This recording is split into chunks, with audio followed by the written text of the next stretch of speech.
for everybody watching.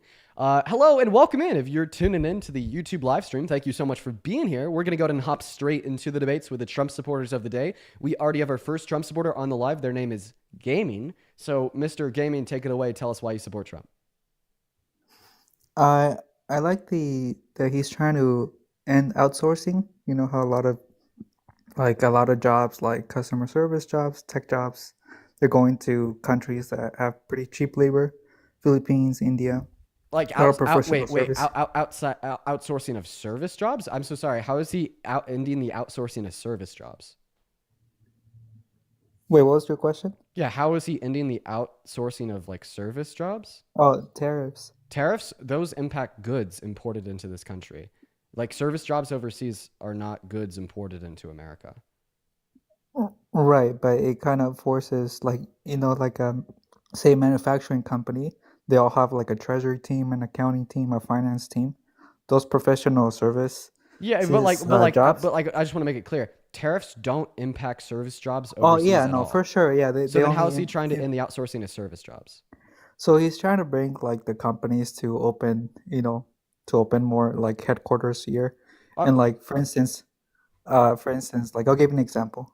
Oh, do you Do have you a mind if, question? yeah, I just want to hop in here real Yeah, quick. go ahead, So, I man. mean, like you're just making the claim that like tariffs drive the production of goods that could have been produced overseas to being produced in America. And like I could dispute that position, but I just want to make it incredibly clear that that position does not apply to your original claim, okay? Because service jobs overseas has nothing to do with the manufacturing and or production of goods overseas. So even if there was a company in which had service jobs overseas, but also had the production of goods overseas, if it ended up driving the manufacturing to America, what reason or incentive would exist for it to drive the service related positions to America? Uh, so like I'll give you an example. So like Could you just say answer my question?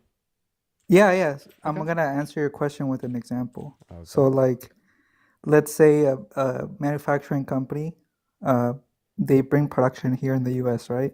So Mm-hmm. then that creates jobs. Like in like early 2000s, California had a bunch of manufacturing jobs, and like around 18 million, jobs were outsourced, right, to manufacturing in other countries. So let's they bring those, jobs back, then they need to have like an in-house team to do payroll, right, for all those employees. Payroll, right, rolls up to finance, treasury, and then that creates those services jobs. Like I work in this space, right, where I, you know, I Yeah. I work with I, manufacturing I mean, companies I and we just, provide. once again, I'm responding like, why? So, um, once again, like the equivocation that you're making is clear. So even if like there is like a payroll team that works in accounting, like what incentive would they have to move their accounting to America? So a lot of companies they have an in-house team because it's local. They work with local banks that provide treasury services or treasury management systems or ERP and banking Yeah, but integration. wouldn't they So they have have local teams. but wouldn't they have teams overseas where their headquarters would be located? Or do you just think they're going to completely like close house, shut down overseas, and move to America? So a lot of companies like having local teams just because they can manage like cash flow better and they Okay. can manage their Well, treasury better, like cash management better. I here, work in here finance, so here's a I big deal with issue. this every day. Here's a big issue though. Is I don't think that Yeah. tariffs are going to drive more manufacturing to this country. Do you want to know why? Yeah, go ahead. Yeah, no, I have an open mind, so I'm kind of like, nuanced and understanding of things, so I'm not close-minded. So yeah, go ahead, man. I'm curious. Sweet. Can we agree that he's trying to use these tariffs as leverage to negotiate better trade agreements with other countries? Yeah, I agree with that. Okay. And that would imply that we have to be willing to let go of these tariffs. They're not permanent and we don't know how long they'll stick, right? Yeah, I agree with that too. I don't think he's Yeah. doing a good job at negotiating with other countries. But let's just rewind to what I just said. So we just Yeah, agreed yeah. that Donald Trump's tariffs today are not permanent. We don't know if they're here to stay, and we don't know if they'll stick because they're being used as leverage to negotiate better trade agreements. This won't drive more manufacturing to America for the reason being that if these multinational companies are going to spend billions of dollars in 3 to 6 years into building their production plants in this country, they're going to have confidence that those tariffs are here to stay, right? But they can't have confidence that those tariffs are here to stay if they're being used as leverage to negotiate better trade agreements with other countries. So because, or sorry, in other words, because Donald Trump is using these tariffs to negotiate better trade agreements, the tariffs cannot be used as a tool to drive countries producing their goods outside of America into building production plants inside of America. Yeah, yeah, I follow what you're saying. What do you think about the manufacturing like hub, like in the East Coast? So, in the West Coast, like a lot of manufacturings in early 2000s were outsourced to other countries, but there's still like a manufacturing hub. Like Honda has some manufacturing here, Can Toyota. These are Japanese multinational corporations can you that. respond to what I just said? I mean, I just Oh, completely sorry, disputed. I didn't understand. I didn't understand your question because it was More a so, multi-part. more It so, was it a was just a multi-part. response to your argument. So your argument was that you support Trump because his tariffs are going to drive more manufacturers to move outside of America to inside of America, and I detailed how no, that's wrong. Okay, and the like predominant reason why it's wrong is because these manufacturers operating outside of America have no confidence that those tariffs are here to stay. So they would have no confidence in spending billions of dollars in 3 to 6 years to build their manufacturing plants here. Not to mention that the immediate short term repercussions, as you like to put it, of the tariffs have been very bad. They're barreling America towards a recession. They're inflating the value of the dollar. And now we have the chairman of the Fed saying that these things are going to happen too.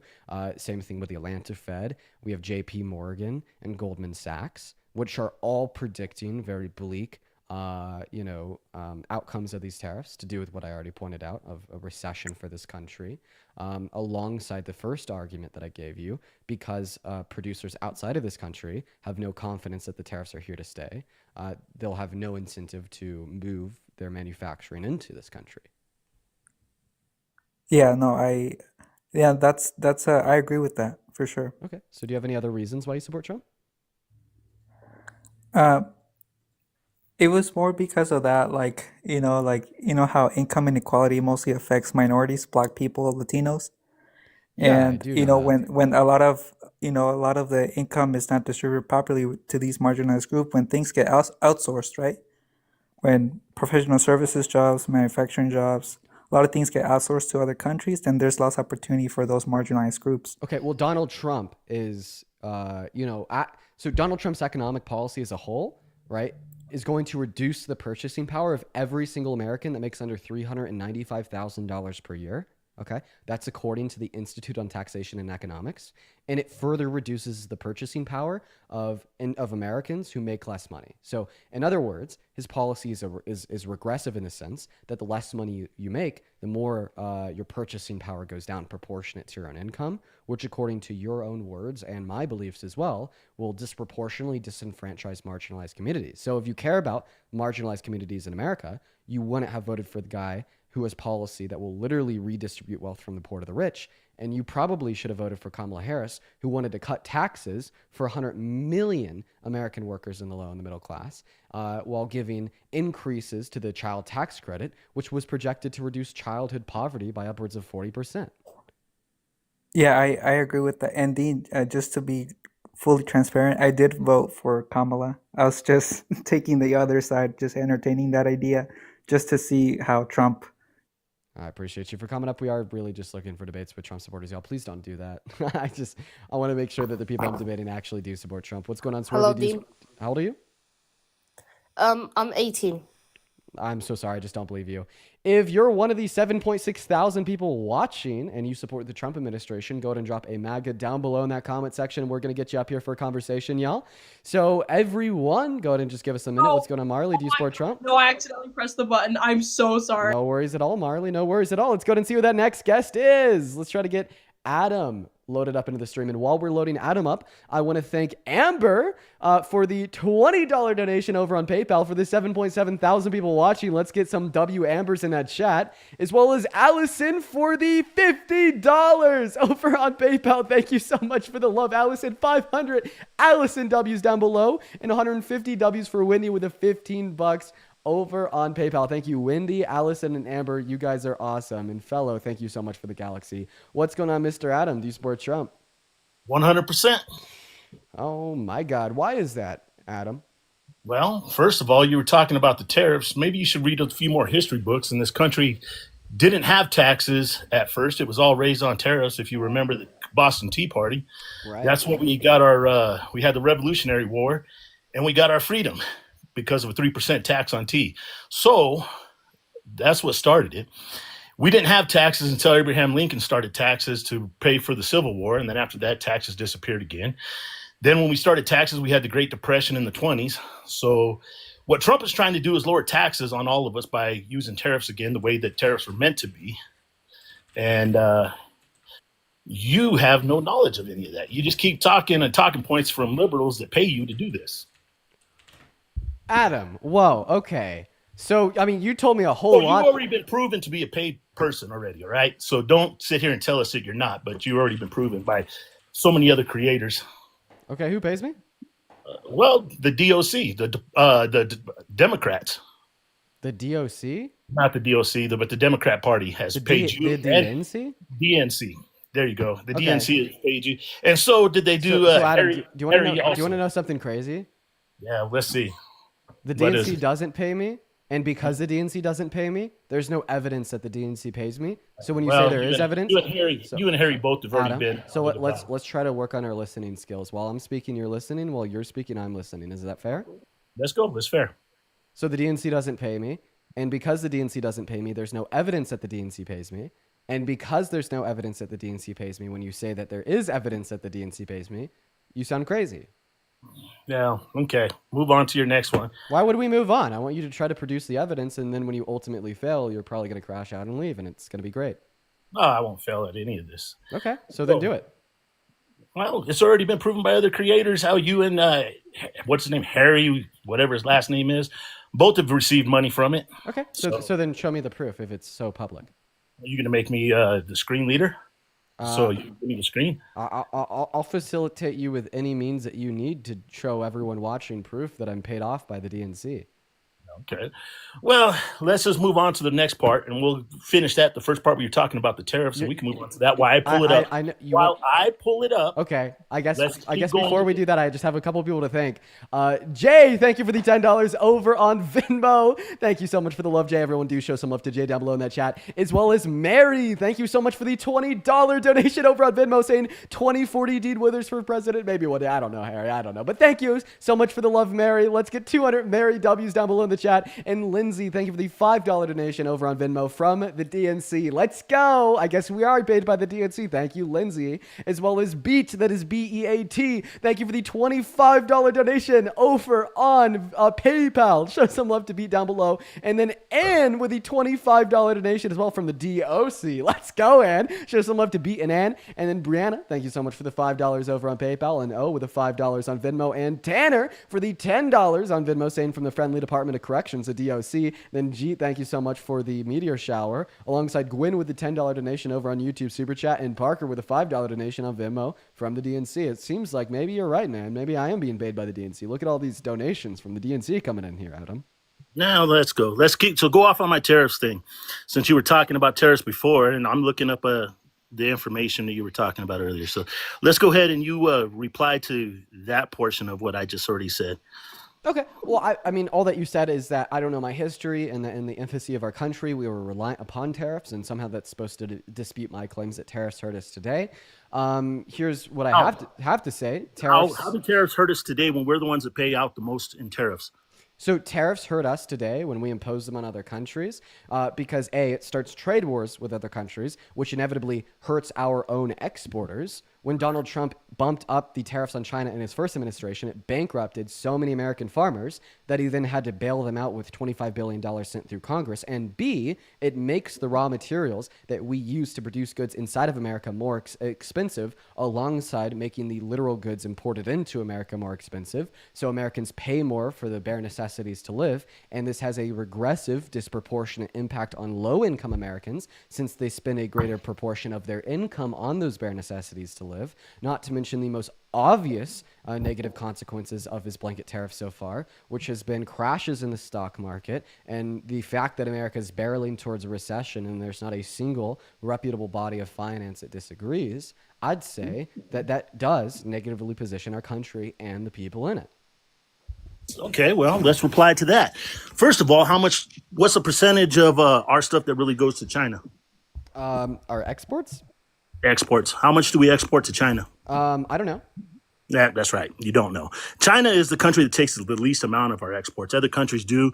And already Korea, South Korea, not North Korea, South Korea, India, Thailand, Taiwan, all these countries are already coming to the table to take over importing into the US what China does. So now China's economy is hurting and they've already had to change their dollar around because of the tariffs. And Trump, what he wants to do is make tariffs here exactly the same for everybody, which will help the United States in a whole. Other countries have already committed to bringing their industries here, 2 out of Canada, 1 out of Korea.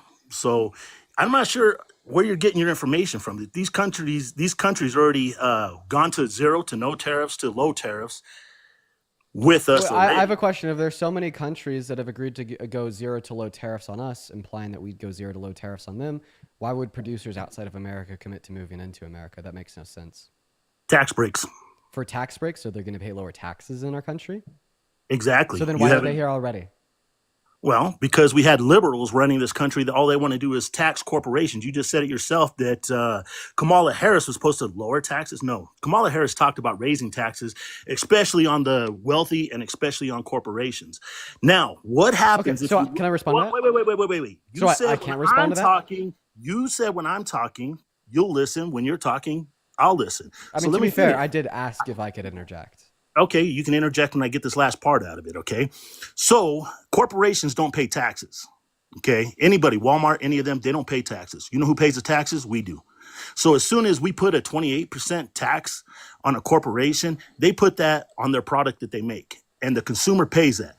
Okay, with tariffs, they're negotiable. With taxes, they're not. Okay. So can we agree that in Trump's first administration under the Tax Cuts and Jobs Act, he cut the corporate tax rate from, what was it, 35% to 21%? Exactly. 5%? Okay. So then how come we had higher prices under his administration than Obama's? Well, there is a such thing as inflation, but the inflation was super slow until Joe Biden got into the office. You're pivoting. And then You're pivoting. No. No. I Respond just told exactly you. what I said. No. Because you said that when we increase the corporate tax rate, it's inevitably paid for by the American consumers, and because the Exactly, American companies and pass every it year down we to the st- American hold consumers. on. So how come when we cut the corporate tax rate by what was it, over 10%, prices went up? Okay. Now let's go back. There's always inflation. Now the percent. But inflation is Hold like on, literally hold on. prices I'm talking now. increasing, purchasing I'm power talking going now. down. Go by your own rules. I'm talking now. Go by your own rules. Yeah. So there's always going to be an inflation every year. The percentage of the inflation varies. Now the percentage that was under Trump was less than what was under the Biden administration, and there was inflation over the Obama administration either. So don't act like there wasn't any inflation at all. There's always been an inflation, always. There's never been a deduction in the inflation. Okay, so you're Correct. saying because there was a Correct higher or level. incorrect? What? Is correct or incorrect? There's never been a deduction in inflation. There's always been low Incorrect. inflation. Really? Yeah, so sometimes deflation can occur during recessions. I mean, this has occurred in Recession, 15 out of the last 16 recessions, deflation. In fact, the only time when deflation does not occur in a recession is when you have stagflation occur, which is very dangerous. The last time that happened was with the oil crisis in the 70s. But hey, let's also point out the fact here that you told me that there's higher levels of inflation under the Biden-Harris administration. I have a question. How do they cause that? Well, let's see. Stopping all the Keystone Pipeline was one of the reasons. Anytime, what's the one product in the world that touches everything that we do? Oil. It Jinx. touches everything we do. 100%. There's one reason. Yeah, that's one reason. Okay. Okay. The other reason is the permits and everything that he stopped for mining, drilling, any of those other things for any kind of Okay. minerals or rare earth things brought up the price for everything. Less drilling. We started, mining as well. I live in Wyoming where we have the biggest coal supply of clean coal in the world. Okay. So all this stuff that natural minerals and stuff that we get from the resources here in the United States, Joe Biden had put a stop to, and we started importing everything. Okay. All right. So Well, I'll go that- ahead and respond to those first 3 points. So to your first point, saying that, well, he shut down the production of the Keystone XL pipeline and that caused inflation. So first and foremost, let's make sure we get our facts straight. When Biden and Harris shut down the Keystone XL pipeline, it was because of a Supreme Court order, and it was still in production, meaning they were not done with the construction of the Keystone Pipeline, meaning the Keystone Pipeline had no impact on overall oil supply, meaning when it was shut down, it didn't drive the price of oil up as it didn't impact the supply at all. So it couldn't have cost inflation, but let's assume that it did. You're about to contradict yourself. From what country did the Keystone XL pipeline import oil into America from? Northern America and Canada. Canada. It was a Canadian-owned pipeline. Don't dispute this, because if you go to KeystoneXL.com, they'll tell you they're Canadian-owned. So in other words, you're telling me that reducing the amount of oil that we import from other countries is a bad thing for America because it causes inflation. Sir, I have a question. Do you think that blanket tariffs on every single country in the world, including on products such as oil and gas, reduce the amount of oil that we import from other countries? No, the stopping of drilling increased the amount. Wait. Because So I just want to clarify. When we tell Canadian oil exporters that we're going to charge you 10% more for every single good you send into America, that's not going to reduce the amount of Canadian oil that's coming into this country? What's the GDP that Canada gets from the United States? I want you to give me a yes Hold or no on, here. I'm going to answer. No, I'm answering you. No. What's the I want a very simple yes or no. Right? When we tariff oil imported into America, does that reduce the amount of oil that we import into America? Okay, well, like you said, I'm going to give you your answer, but I'm not going to give you a yes or no answer. Not every answer is a yes or no. Yeah, not every answer is a yes or no, but this one is. No. What's the GDP for Canada that they get from the United States? 57%. 57%. What's the GDP we get from Canada? Once That's again, I about have no clue. Yeah, that's right. You have no clue. It's about 17%. Great. So then answer my here's the question. deal. So here's the deal. Okay. Does the Getting deal that- does the deal include you answering my question? Exactly. I'm going to get ready for it right now. So using the tariffs will give a negotiating power with Canada, because without the United States, Canada goes broke. That's not They'll the go question bank- that I asked you. I asked you Hold on. if They imposing will tariffs go on Canadian bankrupt, oil does so it reduce there the is amount of no oil that we way import from Canada. that they can raise what they're going to do on that. They've already tried. They've lost. But that wasn't the question that I asked you. The question was, if we impose tariffs on oil from other countries, does that reduce the amount of oil that we import from those countries? Yes, it will reduce the amount. Great. Who- So where- in other words, now I'm where- going what two to states- make my point, what Adam. two No, because I'm states- still in the middle of making my point. It just took me around like Okay, a go minute and a ahead. half there to get the answer out of you. So in other words, you think that the Keystone XL pipeline reduced the amount of oil that we import into America from another country. Therefore, it's a bad thing. Mike, thank you so much for the galaxy. But when tariffs do exactly that, apparently now it's a good thing. I'd also like to point out that this contradicts a response that you gave further in your answer insofar as how you think the Biden-Harris administration caused more inflation in America, because you also told me that you think they slowed drilling in America, which meant we were more reliant on imports from other countries. But now you're telling me that when we reduce the imports from other countries, that causes inflation, which is a bad thing. So that's totally contradictory. But you want to know what else is totally false is the fact that we reduced drilling under the Biden-Harris administration. In fact, we have never produced more oil as a country than we did under the Biden-Harris administration. The most oil we ever produced under Donald Trump's first term was 12.9 thousand barrels of oil per day,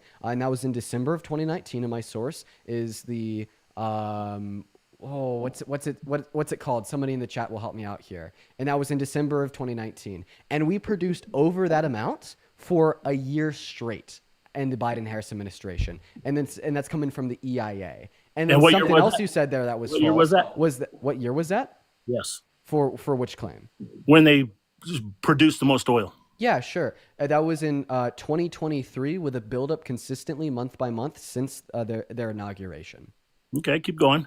And then something else there that you said was false. You told us that they did less permits. So the Biden-Harris administration actually approved 50% more permits for drilling on federal lands compared to the Trump administration. And my source there is going to be Politico Pro.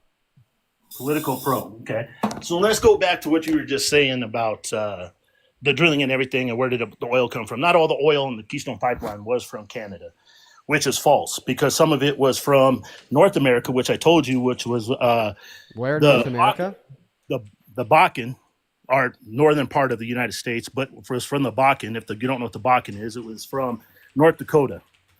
So the other thing that I'll give you for a fact is I work for one of the biggest railroads in the United States. And as soon as the Harris Biden administration stopped all the permits and the drilling and everything else like that in the Keystone Pipeline, we went down almost 80% in 1 year from how much oil we were moving in the United States. Okay, I'm sorry. I was actually just researching the first claim that you made. So the first claim that you made about it also importing accommodating very light crude oil from Bakken in Montana and North Dakota is actually true. So I appreciate you for correcting me. However, my point still stands insofar as that it was still under construction when it was terminated via an order from the Supreme Court, which means that it didn't increase the price of oil in America for the reason being that it didn't impact the oil supply. And then additionally, once again, what did impact oil supply is when Donald Trump imposed tariffs on every other country in the world. And apparently you support that there. And then my second point is still gone unresponded to. Once again, my second point is that Biden and Harris oversaw more domestic production of crude oil in America compared to Trump's admin. And one big reason why that occurred is because they approved 50% more drilling permits on federal land. And you told me that that was false. You told me that was wrong. You told me they approved less permits and they were bad for crude oil production. And that is simply false. I mean, we have the data from the EIA, the Energy Information Administration, which reports statistics contradictory to your original claims. So I'd like you to apologize for spreading misinformation. So I did look up what you said. I can't find anything about most permits, but I did find out in 2023 that they did produce the most oil. So as the same as you saying that I was correct about the Bakken, I'll say you were correct about that. Wow, look at this, Adam. You know what? Look at that. We're having a pretty decent conversation here. Is there anything else? I'm always open to learn everything. That's the difference on all this stuff. I'll research everything, and you can research too. And I'm glad that you did, and that you could see that we were getting oil. And even though that the Keystone Pipeline was not finished and it was still under construction, that was the southern part of the Keystone Pipeline, and we had offloading facilities all across northern America, in Wyoming, Colorado, things like that, where trucks, railroads were able to come in and unload from those places. What is offloading? What does that mean? Taking out of the pipeline and loading into trucks or loading into rail cars so that they can be moved all over the United States or to other countries via ports. Okay, so that's probably like other sections of the Keystone Pipeline as a whole, not specifically the Keystone XL, because it was the XL that was shut down by the Biden-Harris administration via an order from the Supreme Court. And I'd actually also like to point that out. So like the reason why it was shut down was because the Supreme Court told the Biden-Harris administration to shut it down. And the reason the Supreme Court told the Biden-Harris administration to shut it down was because they ruled it as unconstitutional as it ingressed upon indigenous land without their consent. Not to mention, that it had a bunch of halts and shutdowns in its construction, including under Trump's first term in 2017 and 2018. And you didn't see the price of oil increase then, so why would it have increased under the Biden-Harris administration because of that either? And then I also wanted to ask you, feel free to respond to that if you want before you respond to what I'm about to ask you, but I wanted to ask you if you were able to find any evidence that I'm paid for by the DNC. Yeah, and I'm looking that up still because I'm doing two things at one time. Adam, I have an idea. I want you to do one thing at one time, and I really want you to find evidence for that claim. Do you want to go on mute for a little bit, and I could bring up another guest here? Yeah, go ahead and bring him up. I'll come back in about, give me at least 10 minutes. Okay, I mean, you don't even need to leave. You could stay on the live and just kind of like go on mute, go to Google. Okay, we can do that. You know what I mean? Like you don't even need to leave. You can stay right here, and we could just bring somebody else up in the meantime. All right, that works. There, I'll go on mute. Perfect. All right, we're gonna get our next guest up here. What's going on, Derek? Do you support Trump? Derek, you're on the live, man. Derek's not here. Oh, sorry. Hi, Derek. Hey, I'm here. What's going on? You support Trump? Hey, Barry. That was a good conversation there. I was intrigued listening to it. I'll actually agree. Apart from his first claim that I'm paid by the DNC, which was absolutely atrocious, that was actually a pretty good conversation. Do you know how could he have gotten that? Like, where do you think he got that information from? I'm not saying it's true. I just don't know. Like, do you have any idea? Sometimes people lie for fun. I don't know. Okay. But Derek, do you support Trump? I do. Yes. Okay, all right. Before we hop into our conversation, there's a couple people that I want to thank. First and foremost, Connor. Thank you so much for the $15 over on Venmo. Everybody, please show some love to Connor down below in that comment section. Connor says, another day, more Dean Bean Base. Bro, Connor, I love you. W's to the only base Connor I know, dude. Huge shout out to Connor. Then Raquel, oh my God, dude. Thank you for the $75 donation on Venmo. Everybody, 1,000 W. Raquel's down below. That is RACQUEL. Raquel says, you never miss, Dean. I love watching you educate the poorly educated. Keep doing what you're doing. It's so important. Raquel, thank you so much for the love. That is so incredibly kind of you. I mean, seriously, I do not deserve that at all. That's so much goddamn money. Thank you so much, Raquel. Then also Tony, thank you for the $15 over on Venmo saying, yes, Dean, dude. Tony, thank you for the love. Everyone, shout out Tony. Shout out TK for the $15 as well, saying you're amazing. No, you're amazing. Thank you for the love. And then also heading over to PayPal. Madeline, thank you for the $6. And then here, let's see here real quick. Allison with another $20. Thank you so much for the love, Allison. Ada with a 2. And yeah, guys, thank you so much for the love. And then Derek, if you want to go ahead and take it away and tell us why you support Trump, feel free. Oh, Derek left. Unfortunate. We're going to go to get that next guest up here, but y'all, please, seriously, show some love to the donors down below in that chat. I mean, like, seriously, that is crazy. I really do appreciate you guys. I do not deserve it at all, and just know that you guys are so incredibly kind. While we're getting that next guest up here, if you want to, support the stream, you could find my Venmo, my PayPal, and the link tree in my bio on TikTok, as well as it's in the pinned message of the YouTube stream. But also make sure that we are double tapping away in that phone screen, sharing out that live to help get the live more visibility. So hopefully we can have more Trump supporters willing to come in here and debate. And go ahead and drop a MAGA down below in that TikTok live comment section if you want to come up here and debate yourself. That's by far the very easiest way to get on the stream. So let's look for the next guest. All right, who's it going to be, everyone? Go ahead and just give us a minute here, y'all, while we are getting that next guest up on the stream. We're going to try to get Tyler loaded in, maybe Ethan. I don't know. Let's see who's next up. Everyone, do be patient here, y'all, and give us a minute. Drop a MAGA down below in that chat, y'all. Drop a MAGA down below in that chat, y'all. Still looking for that next guest, guys. We're really trying. I promise we're really trying to get some debates going. Looks like Ethan isn't joining us. And by the way, we're so close to 1 million likes. Holy cow! How the hell did that happen? That's crazy. What is MAGA? It means Make America Great Again, but not actually. It doesn't actually mean that. They just think it means that. All right, looking for the next guest. Where are they at, man? Where are they at, dude? I'm like seeing a bunch of people drop a MAGA in that chat, but then when I'm clicking on them, I can't invite them. So hop in the queue. Let me know in that chat. We'll try to get you up here. Maybe Big Owl will join up. I don't know. Let's see. Let's see here, everyone. Let's see here, everyone. Just looking for that next guest, y'all. Who's it gonna be? We're gonna try to get Micah loaded up into the stream.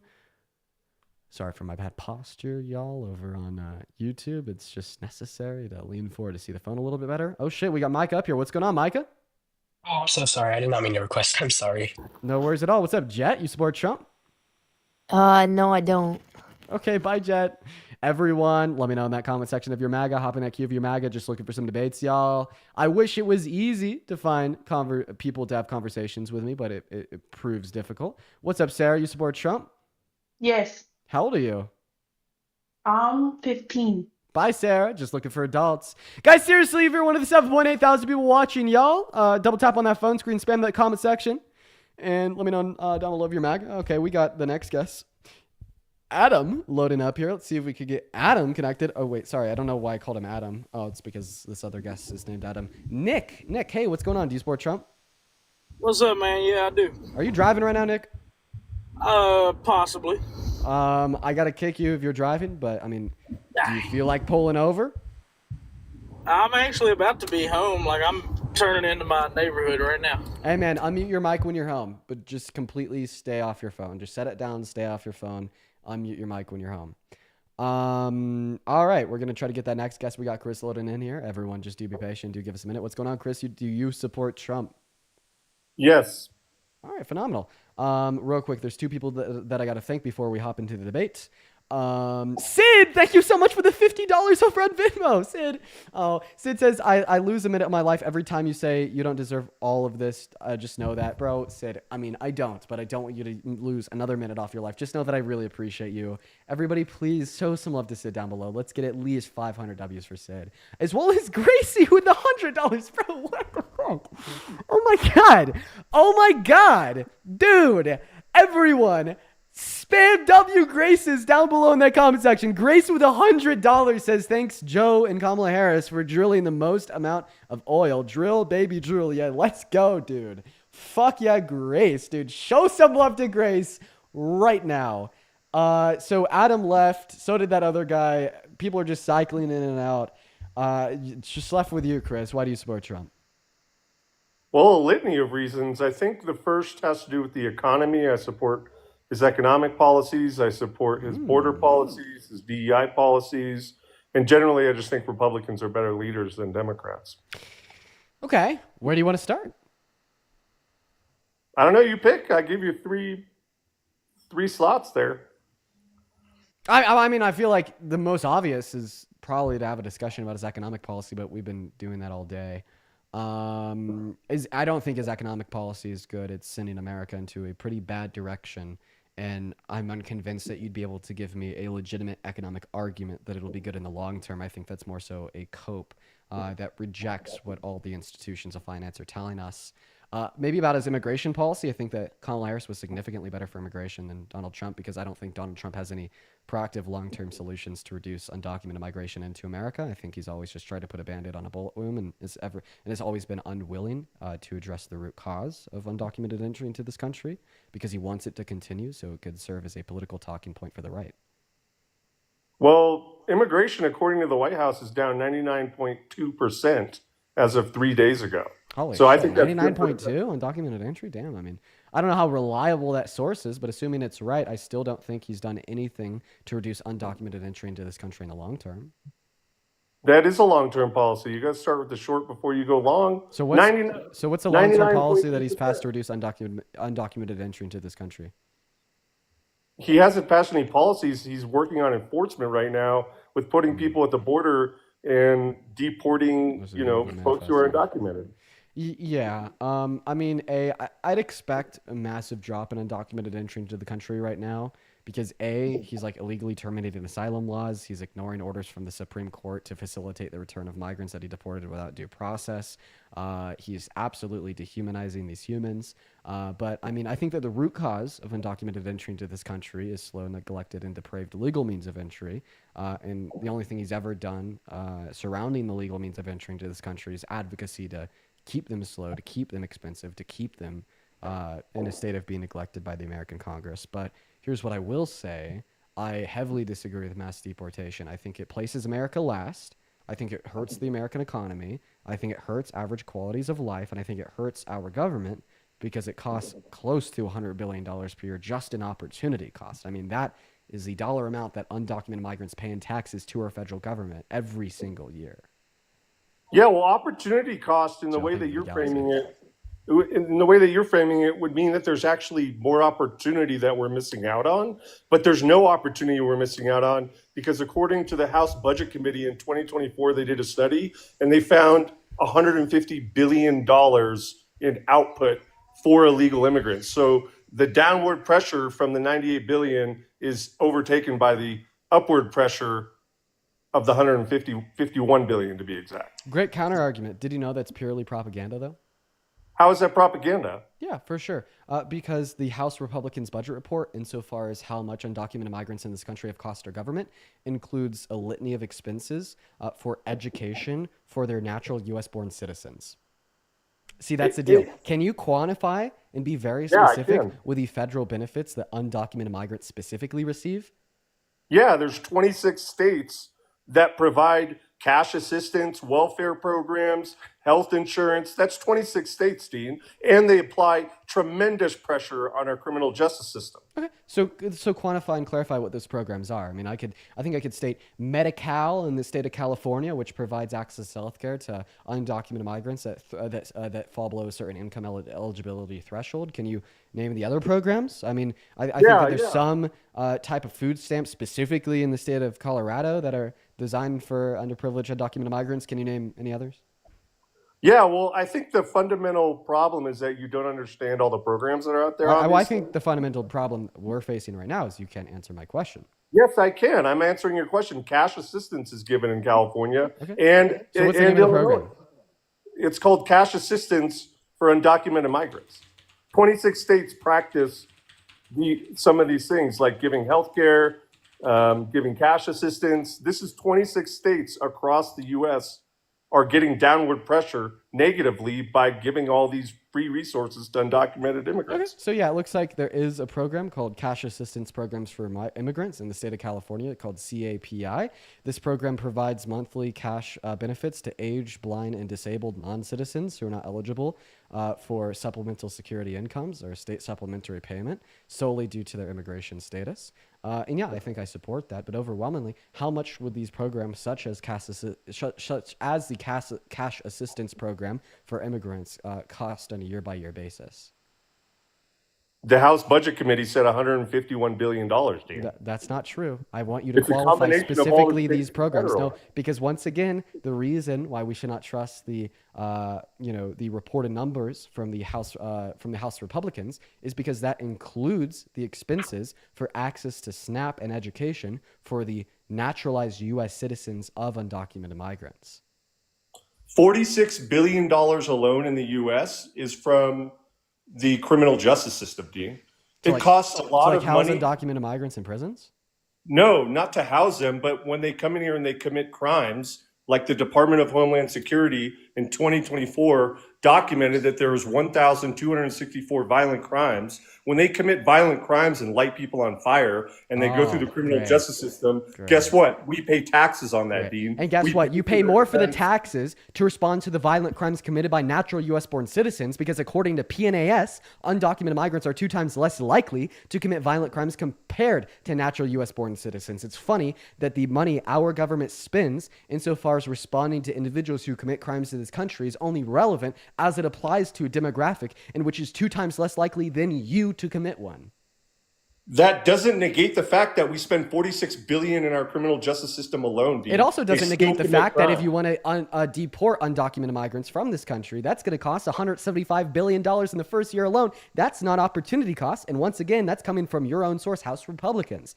And if you want to resolve the issue of individuals being in this country that have not been vetted by our government, what we should do is we should make the legal means of entry into America significantly faster. Okay, that's going to naturally disincentivize undocumented entry. Nobody wants to be in the country without a social security number, without a driver's license, without an ability to get a loan from a bank to put a down payment on a house. But you know what people do want is access to higher quality of life. And if the legal means to achieve that are easier, well, then they will. And then building off of that, what we also need to do is offer every single undocumented migrant in America that has not committed a prior violent offense a pathway to residency or citizenship so they can continue to be productive providers and not cost, and without being... which will be good for the American economy because they'll continue to be able to pay taxes, continue to be able to work, and continue to be able to contribute to GDP growth. And if you care about violent crime, you probably shouldn't have voted for the rapists. Okay, so you want to pivot. Those are 2 pivots away from the fact that No, you can $64 completely ignore that and billion respond to my claims about undocumented migrants. Oh, no, I've responded to your claims with data and facts that the downward pressure is greater than the upward pressure. And And I've responded to the quote-unquote data and facts by pointing out that they're very misleading because the data and facts reported by the House Republicans include expenditure for access to SNAP benefits and education for the natural U.S.-born citizens of undocumented migrants. No, it doesn't. This Yes, is it does. This specific report from 2024 was on undocumented migrants only. It was not on anything else, Dean. This was a solid report, $151 billion of downward negative pressure. Oh, great. So then I want you to go and quantify all 151 billion of those dollars. You've read the report. You should know. Yeah, I just told you, 26 states, 46 billion with their criminal justice, 27 billion with healthcare alone. Like when an undocumented but undocumented So you're saying person $46 goes billion into a for hospital, criminal justice, and 27 billion for healthcare, okay, free healthcare that we give them in ERs. okay. So in what states is that in?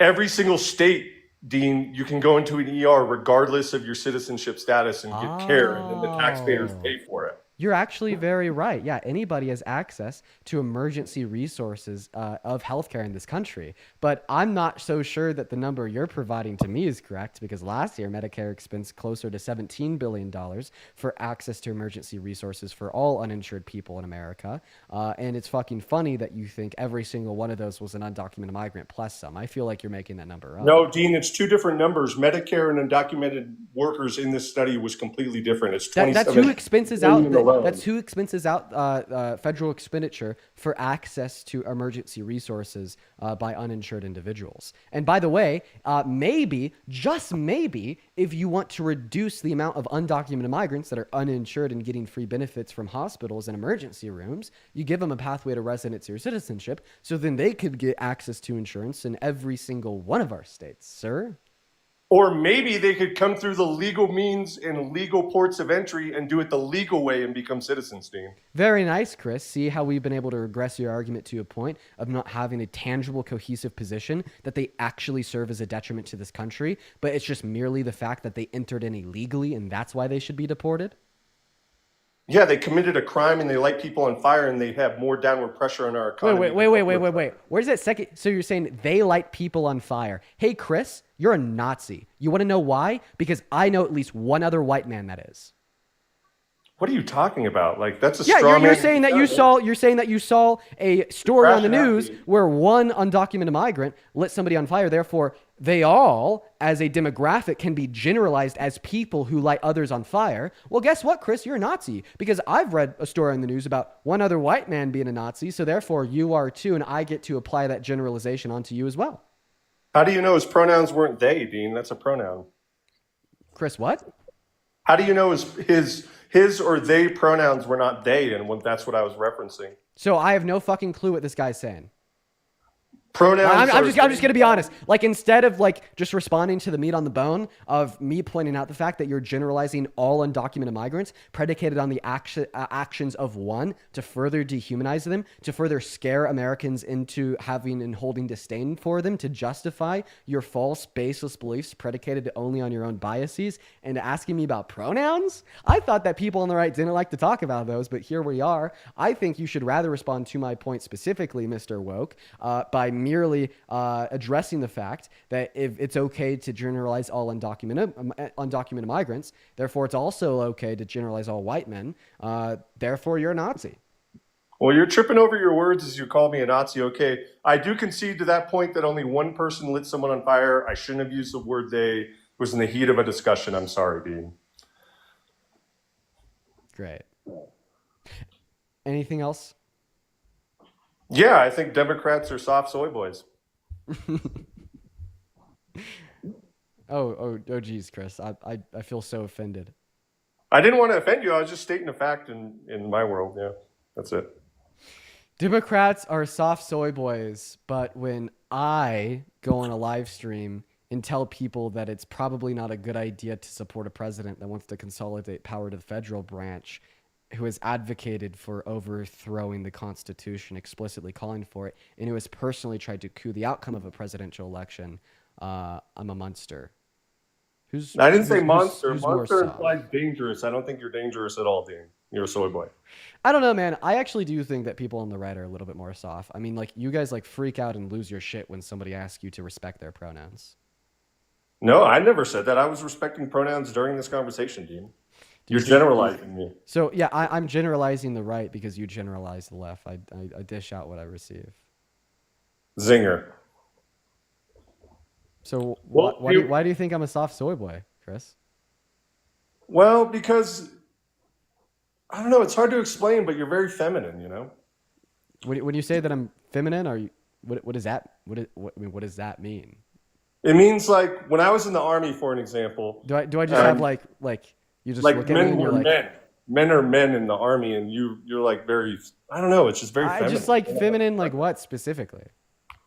Are you trying to tell me you talk like me? more Chris? like a woman than a man. Is it, I talk more like a woman than a man because I actually believe we should justify what we believe in with fact and logic.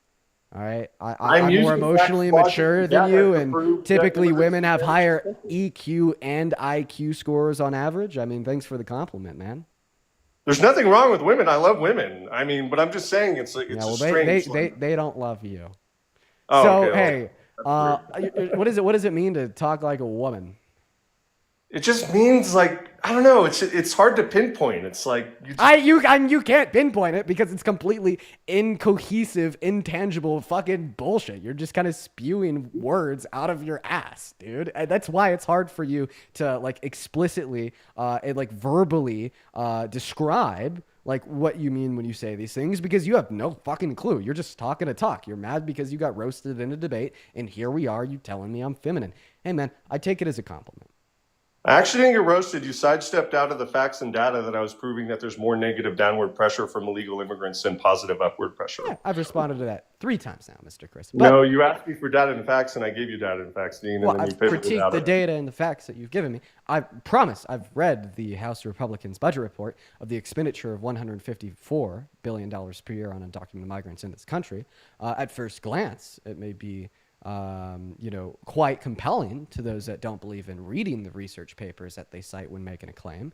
But when you actually read it, you discover that they include expenditure on education and access to SNAP benefits for the natural U.S.-born children of undocumented migrants. But because you decided to pivot away from the debate into saying, well, Dean's a feminine soy boy, I no longer think this conversation is productive. Do you have anything else to add on before I move on to the next guest? I wish I could turn on the sprinklers. All right, I'll see you later, Dean. Have a good one, Chris. We're going to move on to the next guest, guys.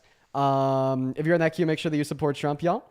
Let's go to get that next guest up here right now. We're going to try to get Karen loading into the live, y'all. Everyone do be patient, y'all. Also, Trezzy, thank you so much for the $10 over on YouTube Super Chat. I think that is incredibly kind of you. Everyone, thank you so much for the love, Trezzy. Who is next, guys? Go ahead and drop a MAGA down below in that comment section if you want to come up here and debate. Dirt Bricks, thank you for the $2. Donnie with a 5. Beth with a £5. As well as Winnie, thank you so much for the $50 over on YouTube Super Chat. Oh my God, Winnie, I want to see 500 Winnie W's down below. Winnie says, it was so much fun to watch the videos of you humiliating Charlie Kirk and proving him to be a shameless coward. It made my week. Thanks, dude. Really, Winnie, I appreciate you so much for the love. Yeah, man. I will say, that was crazy, man. Him absolutely dodging me like that was one thing, but for my editors to then take that content and be able to take like recordings, like video footage from over 2 hours and condense them into a minute and promote like the message that was experienced, that this guy didn't want to talk to me at all. They did a good job. They did a good job. We are going to move on to the next guest, guys. Going to drop a maggot down below in that comment section if you do want to come up and debate, y'all. Pretty simple. Pretty simple.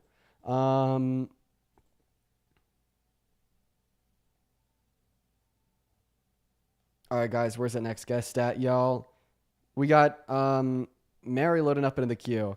Hey, Kennedy, thank you so much for the $20 over on Venmo. I appreciate you for the love. Kennedy says DNC dollars. Thank you for the love, Kennedy. Everybody, please show some Kennedy, some love to Kennedy down below, as well as Ann with the $20. Thank you so much for the love, Ann. Please, please, please show some love to Ann, as well as Wendy with a 15 and Jamie with the 20 as well. Shout out to Ann, Kennedy, Wendy, and Jamie. What's going on, Mari? Do you support Trump? Oh my God, I didn't mean to join, but Dean, I love you so much. Man, I really do appreciate you for the love. That's very kind of you. We're going to go to get that next guest up in here. Everybody just go and give us a minute while we're getting that next guest loaded into the box. We're also going to go and get Isabella loaded up into the live. What's going on, S? Do you support Trump? Hello. Isabella, do you support Trump? Hi. I just want to say I really love you. I appreciate you for the love, Isabella. We are just looking to debate Trump supporters, though. But I do appreciate that. I really do. All right, let's try to get that next guest, Gray, loading up in. If you're one of the 6.8 thousand people watching the live stream, guys, make sure that you're double tapping away on that phone screen for me, yo. Let's try to get up to 2 million likes. What's going on, Mr. Gray? Do you support Trump? Gray is not here. All right, we're going to move on to the next guest. We're going to try to get Karen up again, I guess. It looks like Karen's back in the queue. What's going on, Karen? What's going on, Karen? Hello. Age, please. Age, please. I am 64. All right, you're obviously not, as well as you got an echo, so we are going to move on, y'all. Please stop trolling me, bro. Just looking for some debates. Moving on to the next guest, y'all. Where are the Trump supporters at? They seem very scared today, quite frankly, very terrified. Very terrified. That's right. Very terrified. That's the truth. That's the truth. Everyone, be patient. Give us a minute, y'all. Hey, Jamie with the $20 already. Thank you, but I'm just reading off your message now for scaring Charlie Kirk, bro. You're so awesome.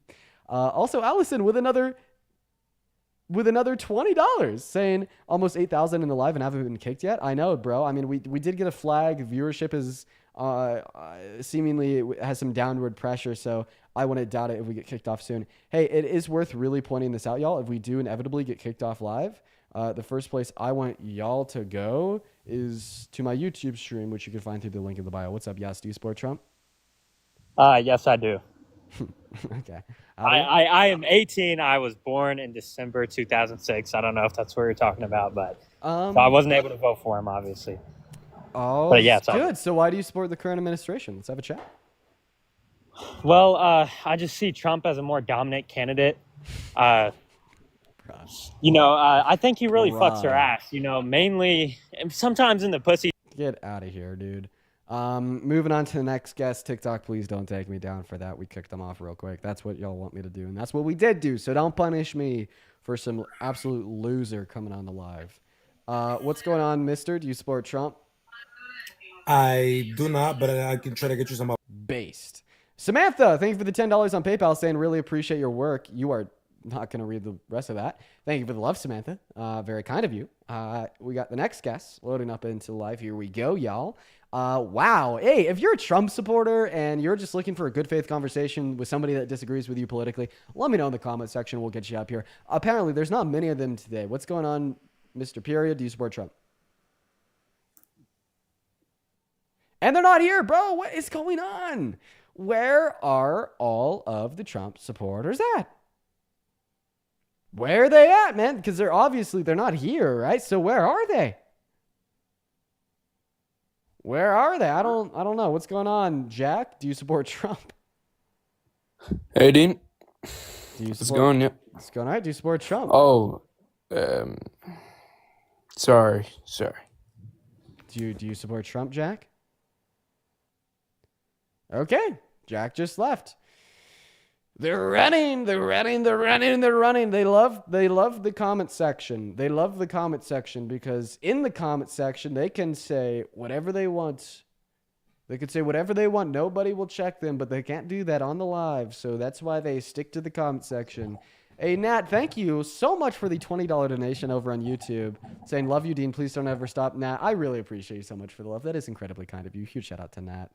Well, where's the next Trump supporter? Man, we've been looking for a single human out of like 6.5 humans. 6.5 thousand humans that supports the current administration for like, I don't know. What are we at? Like 15 minutes now? Why is that so hard? What's up, Tom? You support Trump? Indeed. Indeed. Mr. Tom, age, please. 18. Yeah, what year are you born in? 2006. Whoa. Wait. Tom? Bad? What time is it? 12 o'clock. Get out of here, Tom.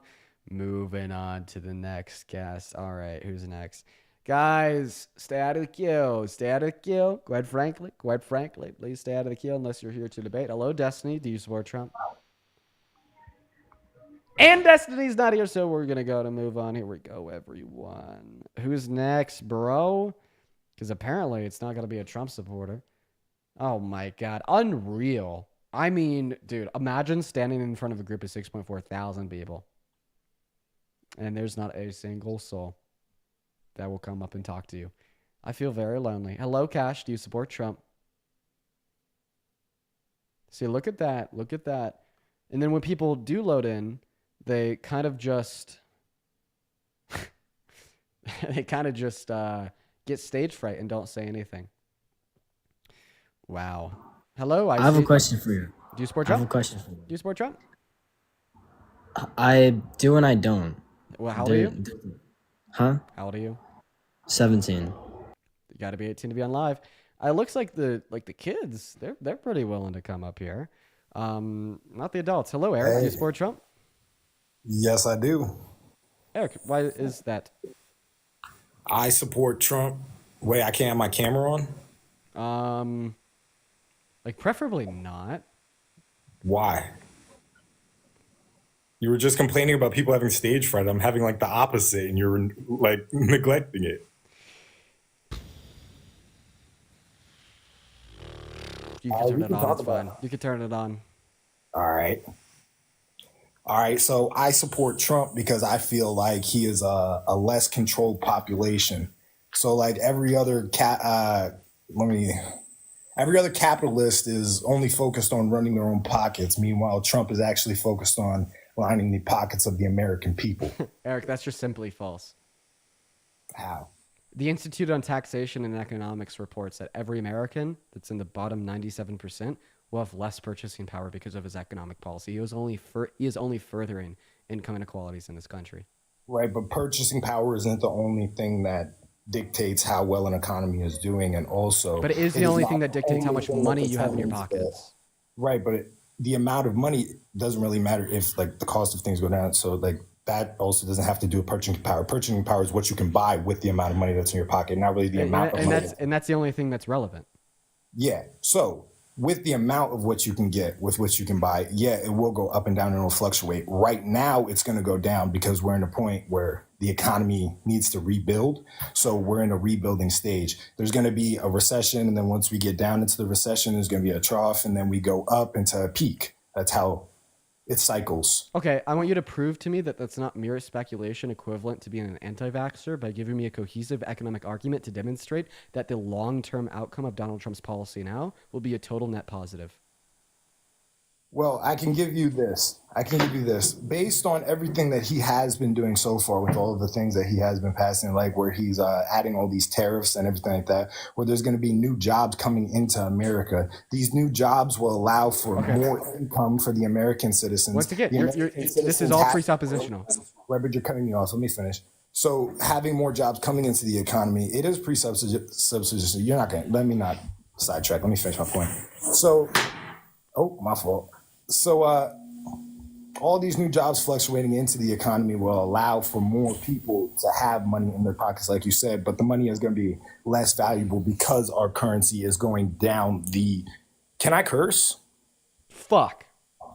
Okay, so our currency is going to be going down the shitter, especially with things like the Brink system coming up and the U.S. not being the petrodollar anymore. Very soon, like our economy is looking like it's going down, down, down. So all we can do is get more jobs into America. Eric? We get more jobs into America. With these more jobs into America, the cash flow is coming in. It's going to allow us to have a more stable foundation for when this recession hits. All I'm saying is Trump is good for America because he is allowing for us to prepare for the recession that is coming. He's not going to be able to stop it. He's not going to be able to change anything that's happening. All he's going to do is be able to help us better prepare for it. Meanwhile, the Biden economy, the Biden economics were only focused on lining the pockets of the rich so the rich can better prepare for it. They can get their assets for even cheaper, even earlier.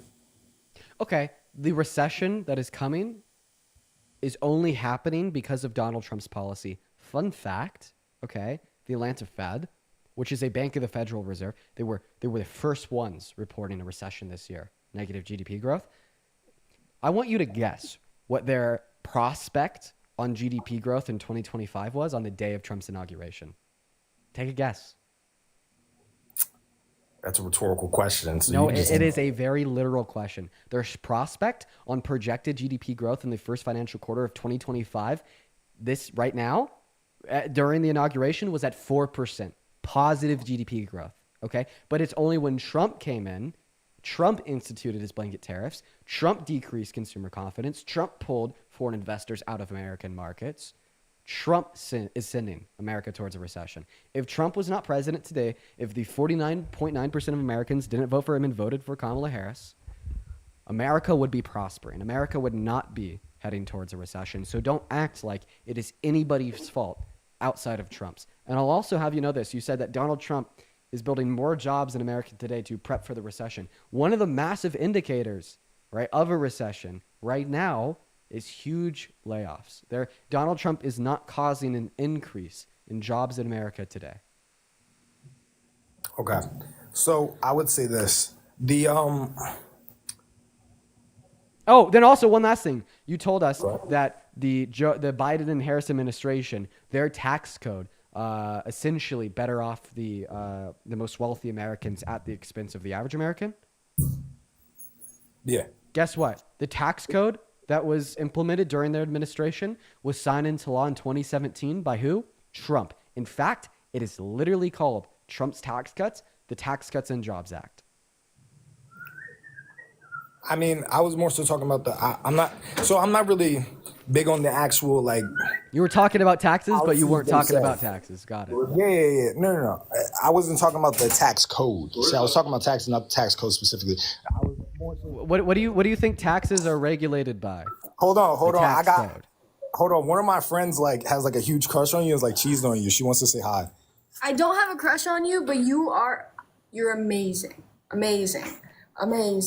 Well, I really appreciate that. That's very kind So of normally you. I'd be having these debates with her. She's more on your standing. I be doing these all the time for fun with everybody in my college. So it's Okay, Eric. Well, I mean, I guess let's try to respond to what I just said. Let me lock back in. So you told me that the taxes under the Biden-Harris administration redistributed wealth from the poor to the So rich. that was The taxes under.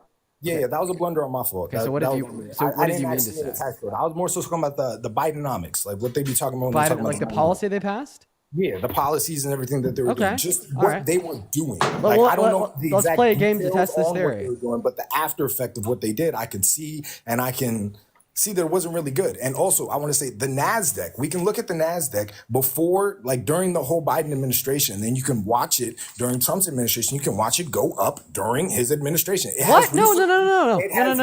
Markets are down 7% since his I inauguration. ain't cut you off not one time. Let me finish.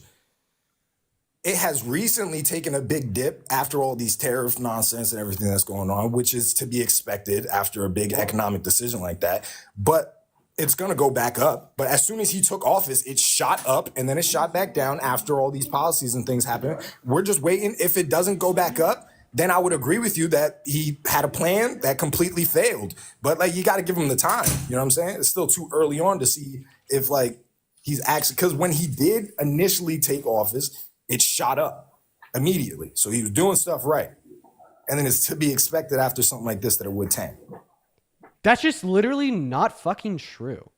So I just want to make that incredibly clear. No, anybody could go on Google, look up the NASDAQ composite. What you see is that it was stagnant from the day of his inauguration with a little bit of some downturns, but general stagnation for the next month until February 19th, where it then started to steadily go downhill. By the way, this was all before he signed his blanket tariffs into law. So from February 19th until April 2nd, right, Liberation Day, the NASDAQ composite steadily went downhill. But then on Liberation Day, huge fucking dip. So I want to make it so incredibly clear that since the inauguration, the market has gone down, right, specifically the NASDAQ composite, by around 9 to 10%. So don't act as if he's been good for American markets, because that is a lie. Now, I would also like to point out here simultaneously, you told us that the Biden-Harris administration fought for the rich. He's fighting for the average American.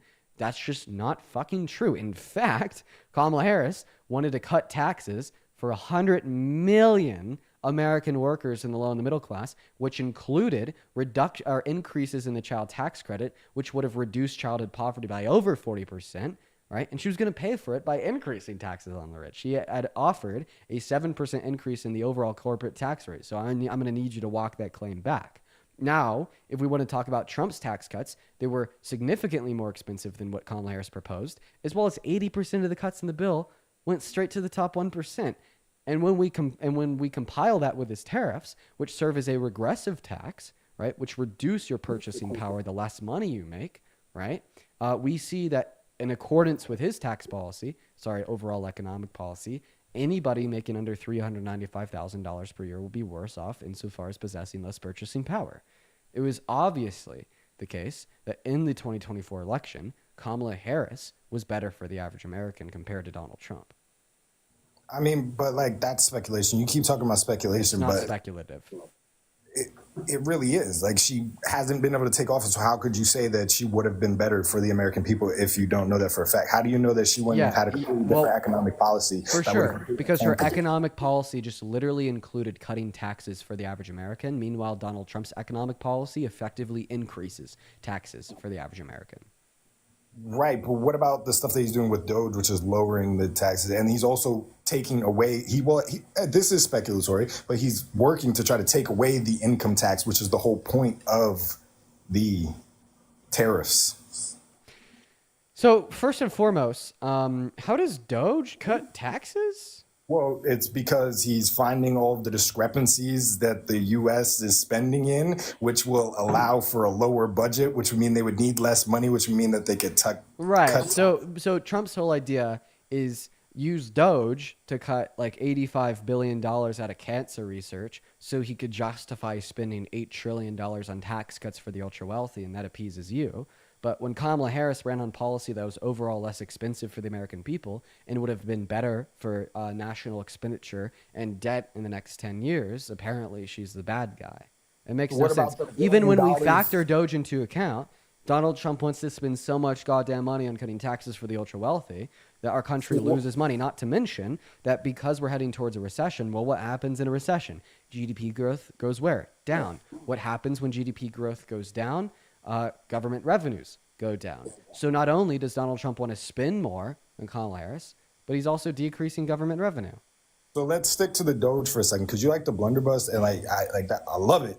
Like, I really do love it, but I'm too fried and I can't keep up with this many topics. So I just can stick to the Doge right now. So Doge, you said like they're cutting billions of dollars from cancer research, but like you failed to like look at the stuff that they're actually finding and cutting. What about the $1 billion that they found in Social Security being paid out to dead people? What about the director of Social Security that said it never happened?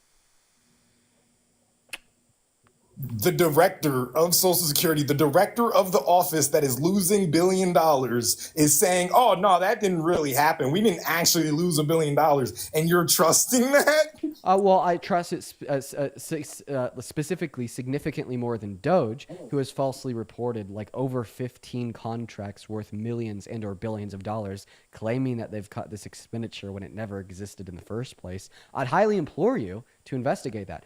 All that you got to do is go to Google, type in New York Post, Doge falsely reports deductions in government expenditure, and you'll be given their lengthy reporting on the topic of how Doge has falsely reported government contracts that they've quote unquote cut.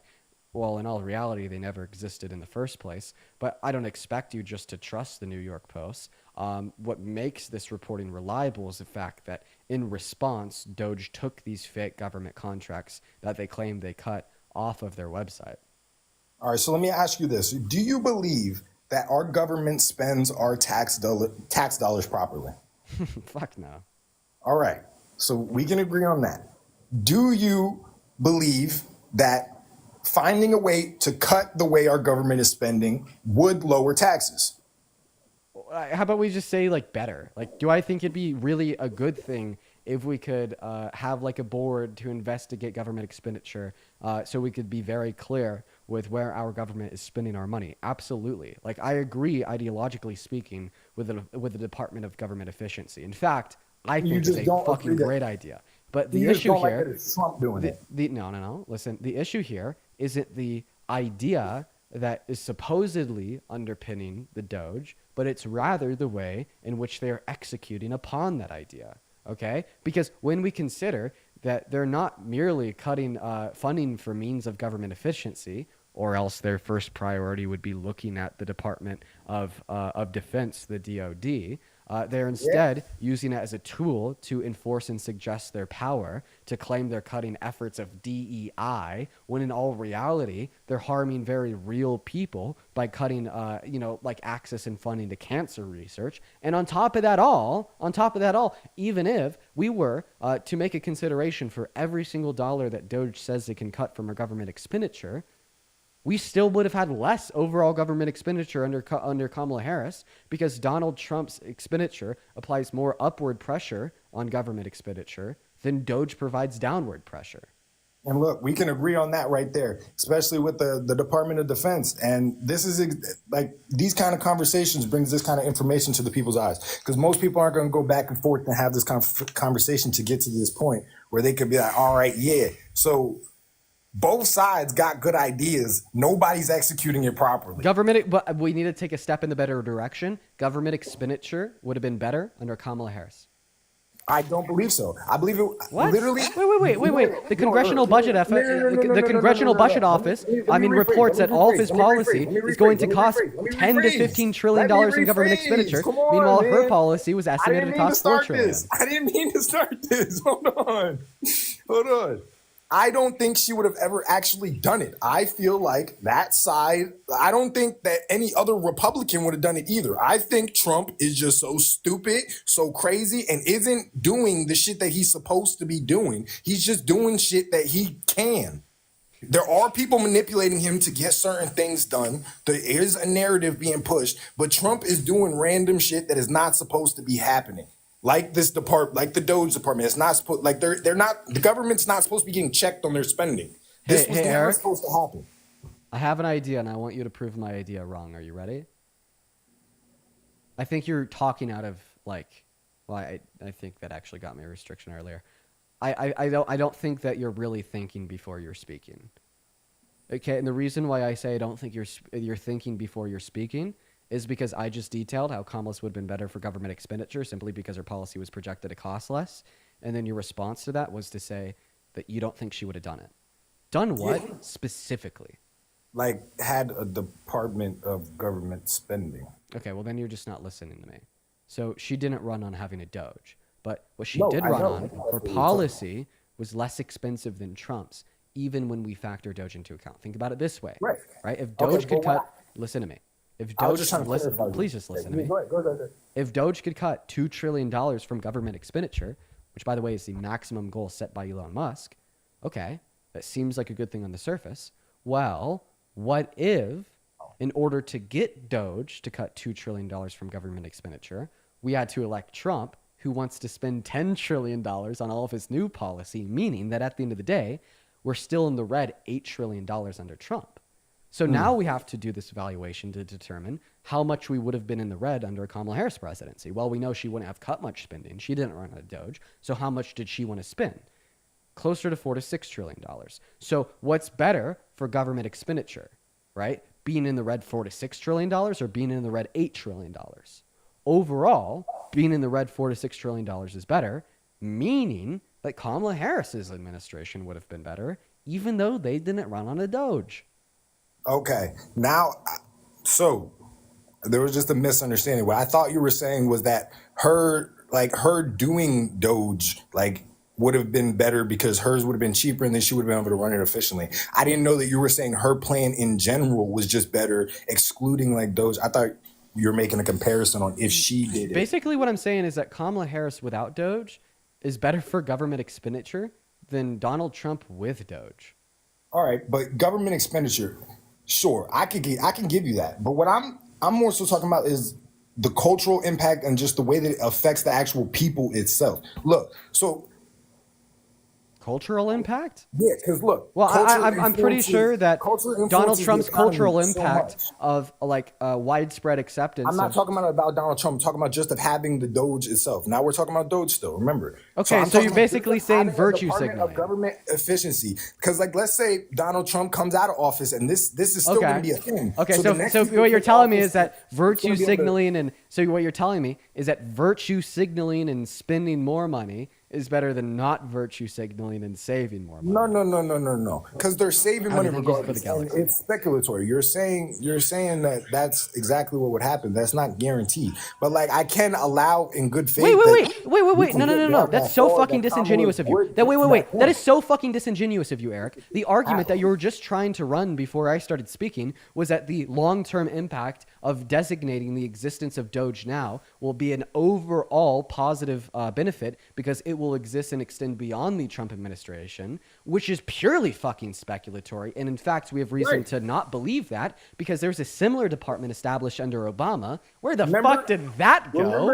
But you turn around and tell me that I'm speculative for basing my research and my beliefs off of the CBO, the CRBF, and other various institutions of finance, such as the Institution on Economics and Taxation. That is so disingenuous of you. We're both having a conversation. Okay, you got something to say, so you want to interrupt said me. you don't think. Jesus I don't Christ. think before I talk. I think you just did that right there. No, I didn't. Because what I was trying to say was, it's speculatory, but I'm going to argue in good faith and say, yeah, we can do that because everything I just said was speculatory.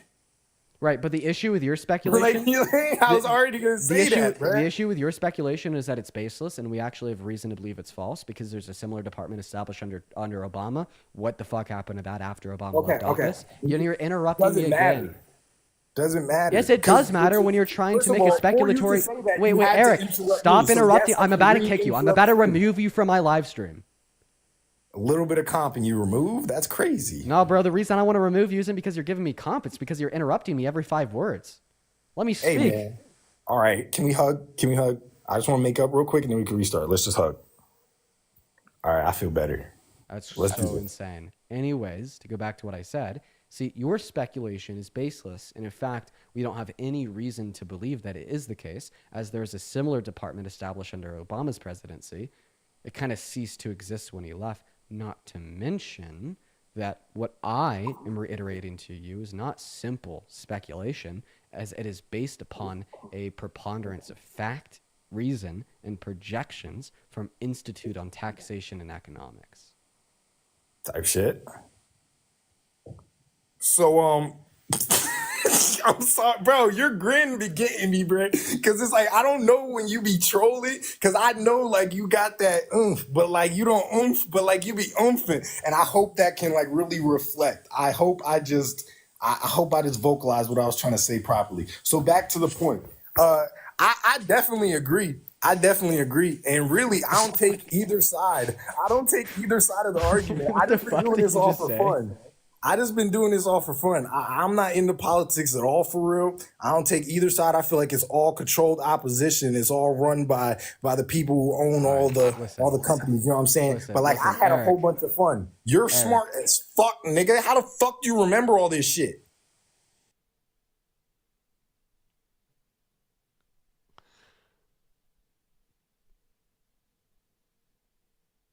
What the fuck? I'm usually prepared for that. I like have to put myself in like a headspace to like be prepared. I completely had my guard down there. That was very unexpected. Anyways, according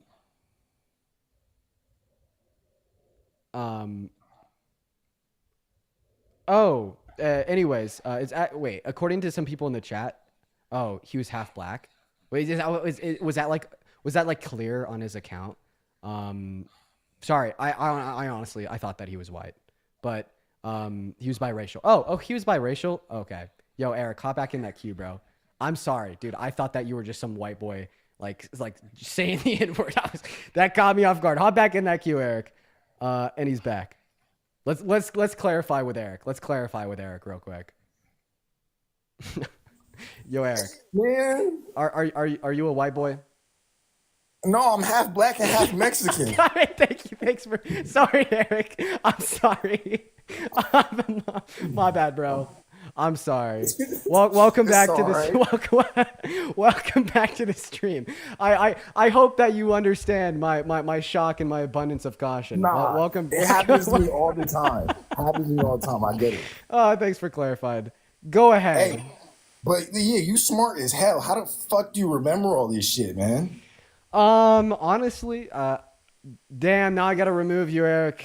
I got flagged. Yep. Yeah. Sorry, Eric. Peace out. That was TikTok TOS. It wasn't me, I swear.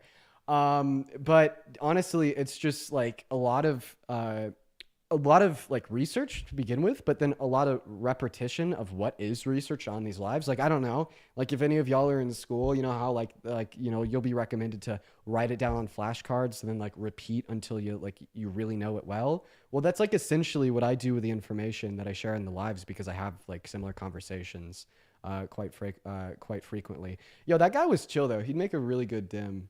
I really hope that you end up listening to your roommate or your friend, whoever was with you. You'd be a very chill live. All right. Anyways, What's going on, Christina? Hi, how are you? You know what? I'm doing all right. I'm a little lightheaded. I'm kind of tired. I haven't eaten much today, but I saw you in the comment section that you wanted to talk to the kid. Am I the kid, Christina? Yes, I do kind of feel that way. Oh wow. Okay. Simply, first of all, before I start, I want to say, please do not cut me off whenever I say something because I know you have a tendency to do that. Okay. And you don't like it when it's done to you, so I would like for you to be respectful of me whilst I say my piece. And I will do the same for you. Yeah, you got it, dude. Tell us why you support the current administration. First of all, I did not vote. I didn't vote. A W? Yeah, I didn't vote. I don't really care too much for politics, but I kind of want a better understanding. I do lean more towards Trump, but kind of on the fence still. I do want to talk to you about the oil field situation, though, that you have mentioned. Okay. Biden and Harris were like the best administration we've had in modern American history for domestic oil production. It's quite clear through the statistics provided to us by the EIA. If you wanted to support the administration that was for drill baby drill, should have voted for Harris, quite frankly. But, here we are. And then just real quick, Faye, thank you for the $5 over on Venmo, as well as Nargina, thank you so much for the $25 on Venmo. Please show some love to Nargina down below in that comment section. Everybody, please show some love to Nargina. Thank you so much. As well as Mary, thank you for the $5. Sansil, thank you for the 10. And then another Mary, thank you for the 10. And then Kirsten with a 5. And Stacy with a 20. Stacy says, from a fellow philosophy major, you're helping my daughter learn critical thinking. Keep up the great work. That's so kind of you. Thank you, Stacy. And then, oh my God, one last one. Holy shit, this just came in. Dude, oh my God, IRI, thank you so much for the $100 donation on Venmo, bro. What the fuck? Thank you so much for the love, IRI. IRI says, sorry, Christina. Dina has to read this real quick. Dude, I want to see so much love for IRI down below in that comment section. It means the world. Thank you so much. Everybody, please show some love to IRI down below. That is insane. Thank you for the $100 donation.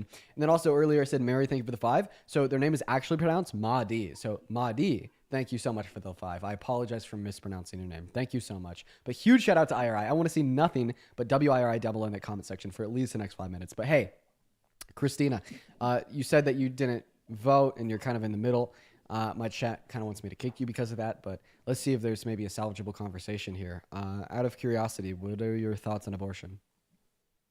My thoughts on abortion? Yeah, sure. See, I'm pro-life. Yeah, can we have a conversation about that? Yeah, we totally can. Okay, so why do you think abortion is, should abortion be legal? Why do you think abortion should be legal? My mom died when I was a year-old. Okay. Christina, I'm really sad. My brother was 5 weeks old when she died.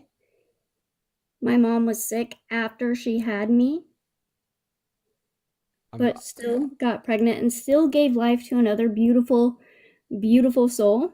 So yeah, that's why I'm against abortion. Christina, I'm really sad to hear about the passing of your mom. I don't dispute how hard that must be. And I feel really bad for you. And if I'd lost my mom at a young age, I'd also, that'd destroy me. So but I don't see the relevance to why you think this justifies infringing upon, 170 million American women and girls' access to abortion. Why wouldn't I? Because bringing a newborn child gives a chance for somebody else to bring life into the world. I'm not tracking it. What about this? You have a personal experience of your mom dying at a very young age. Well, pro-life legislation kills many new moms because doctors are scared of performing life-saving operations on mothers. In fact, we just recently had a story come out of Georgia of a woman that literally died because her doctors wouldn't perform a life-saving procedure, which would have technically been classified as an abortion on her because it was illegal in the state. So how about we advocate for saving the lives of more young mothers by voting for pro-choice legislation? Okay, but what about the mothers that can't have kids? Once again, what's the relevance? Huge relevance, actually. First of all, I'm not condoning my mom passing at all. I have been extremely depressed about it my whole life, thinking that I was the cause of it. I get that. However, I have been blessed with another individual, sorry, I'm gonna cry, that was not able to have children, that adopted me, and that cared for me my whole life, and even still now. I'm 35 years old, and she still is there for me no matter what.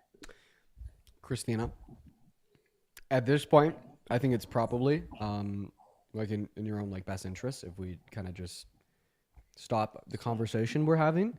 Well, let's talk about the oil field then. Okay. All right. What do you want to talk about to do with the oil field? You had mentioned that it was booming during the Biden and Harris administration, right? Yeah, big boom, very big boom. Wrong. My whole family is in the oil field. My dad, my brother, my uncle, my grandpa, literally everybody, and they were on the verge of losing their employment because of Biden and Harris. Can you explain that? Well, what I can tell you is that every single month under the Biden-Harris administration, we increased the domestic oil production in this country. And in fact, after 3 years of doing that from a very low point caused by the pandemic, we were able to consistently produce the most amount of oil we ever have as a country because of their gallant leadership. How do you explain the fact that the reserve was depleted because of all of that, but because they weren't producing very much? Also not true. I think that you could actually look at reserve levels under the Biden-Harris administration, and they were like incessantly increasing. But once again, like you could see all this data like publicly available in the Energy Information Administration. They walked into very low crude domestic oil production, right? Because of the pandemic, it hit hard at the end of Trump's admin. They walked into a low point. Then every single month under their administration, they increased it until they were increasing the most out of any administration ever for a year. How do you explain that? I mean, this seems to directly contradict what you believe in, but what I'm telling you Not isn't just a mere necessarily. belief, it's a I'm fact. sorry. Like the information that I'm sharing with you isn't like speculation. It's not what I think, it's what I know to be true because it's a fact based upon statistics provided to us by the Energy Information Administration. I don't really know how you could combat that.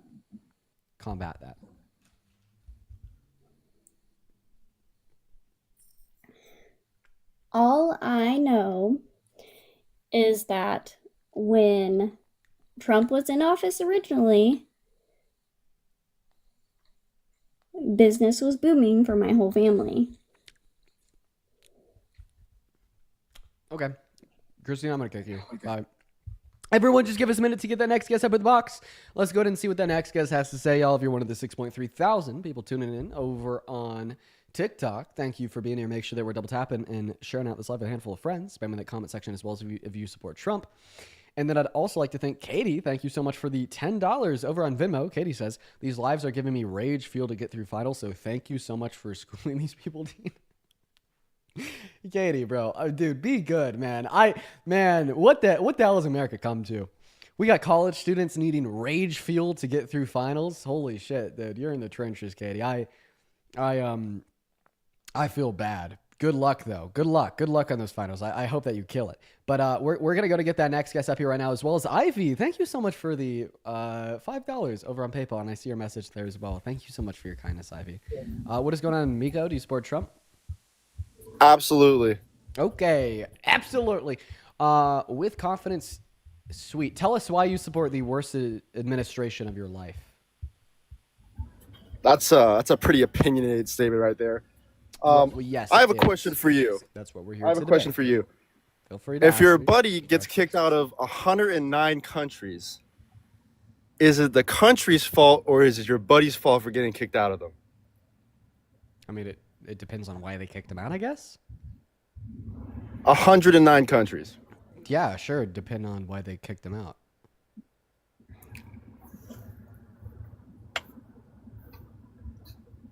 Hail Hitler, fuck niggers.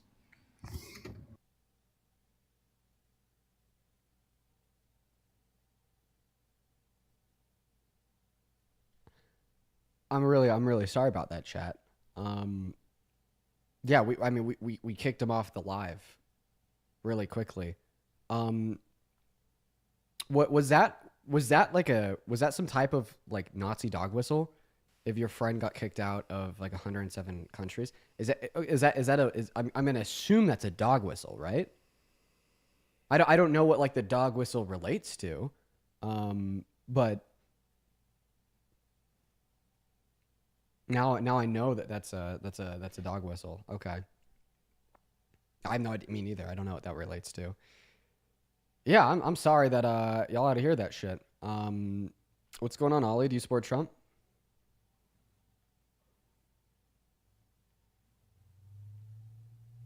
Ollie, hello? Ollie's not here, so we're gonna move on to the next guest. We got Sparky loading up into the box, y'all. Dude, guys, do keep in mind if you are in that queue, make sure that you support Trump. Holy fuck! Oh my god! Oh, did you guys hear that? Oh, did you guys hear that? Jeez, that was loud. Bro, who are these people? Damn, bro. Okay, I like my guard is down today, man. Like usually, like when I'm coming on these streams, like I'm like really like prepared to hear like slurs and shit. But like, dude, today I'm not at all, man. I'm not prepped for this shit at all. I need to like lock in and like get that guard up. What's going on, Carol? Do you support Trump? Oh my gosh, I didn't even realize I requested. Kick me off. I'm so sorry. No worries at all, guys. Go ahead and drop a MAGA down below in that comment section if you do want to come up here and debate. We are just looking for next guest right now, y'all, but we are only looking to talk to people that do indeed support Trump. So let's try to get that next guest up here. While we're waiting on the next guest, you missed thinking? Oh my God, yo, Katie! Katie, thank you so much for the $100 on Venmo. Oh my God, Katie. Dude, Katie says that you missed thanking my last donation, but I forgive you. Hold on. Let me check it out. While we're pulling up this next guest, guys, please show some love to Katie. I also want to... Katie, I just want to let you know that I don't see any other donation from you since March 24th. So it's very possible that you could have sent that to like a fake Dean account. I'd highly recommend you look into that so you might be able to try to get your money back. But Katie, seriously, thank you so much for the $110 over on Venmo. Everybody, please show some love to Katie down below in that comment section right now. I mean, that is crazy. I do not deserve that at all. That is literally so kind of you. Show some love to Katie down below, literally right now. That is so kind. Thank you, Katie. As well as another Katie with $10 and Danielle with $5. Guys, thank you. We're gonna go to get that next guest up in the live right now. What is going on, Richie? Do you support Trump? As well as Quinn, thank you for the 5, and John Paul, Mr. JP. Hope you're doing well, man. Thank you for the 10. I hope you're doing well, JP. As well as Katie with the 5 on PayPal. Richie, are you here? Yeah, All right, yo, what's going on, man? Do you support Trump? I do. Oh man, why? A couple of reasons. Before we get into this, I said 2 questions that are off topic. How tall are you exactly? How tall am I exactly? I don't know, like 5'8", 5'9". Okay, that's the first one we'll discuss. That's not true. Yeah, that is true. Dean, there's no possible way you're 5'8", 5'9". Have you like? So listen. Have you? Wait, like, let's say, how do you possibly know that there's no possible? Yeah, no, way I go. 5'8", Well, no, I go to A&M. You were there the other day. I saw you. I just walked by. I wasn't actually debating. Okay, where was I on the A&M campus? In regards to the actual campus? Yeah. In the east side. What And specifically, what is the location I was at? In regards to the east side? If you were a student, you know exactly where I was at. Yeah, you were like right next to the actual men's dormitory. Paris Snow Hall. You were right across from it.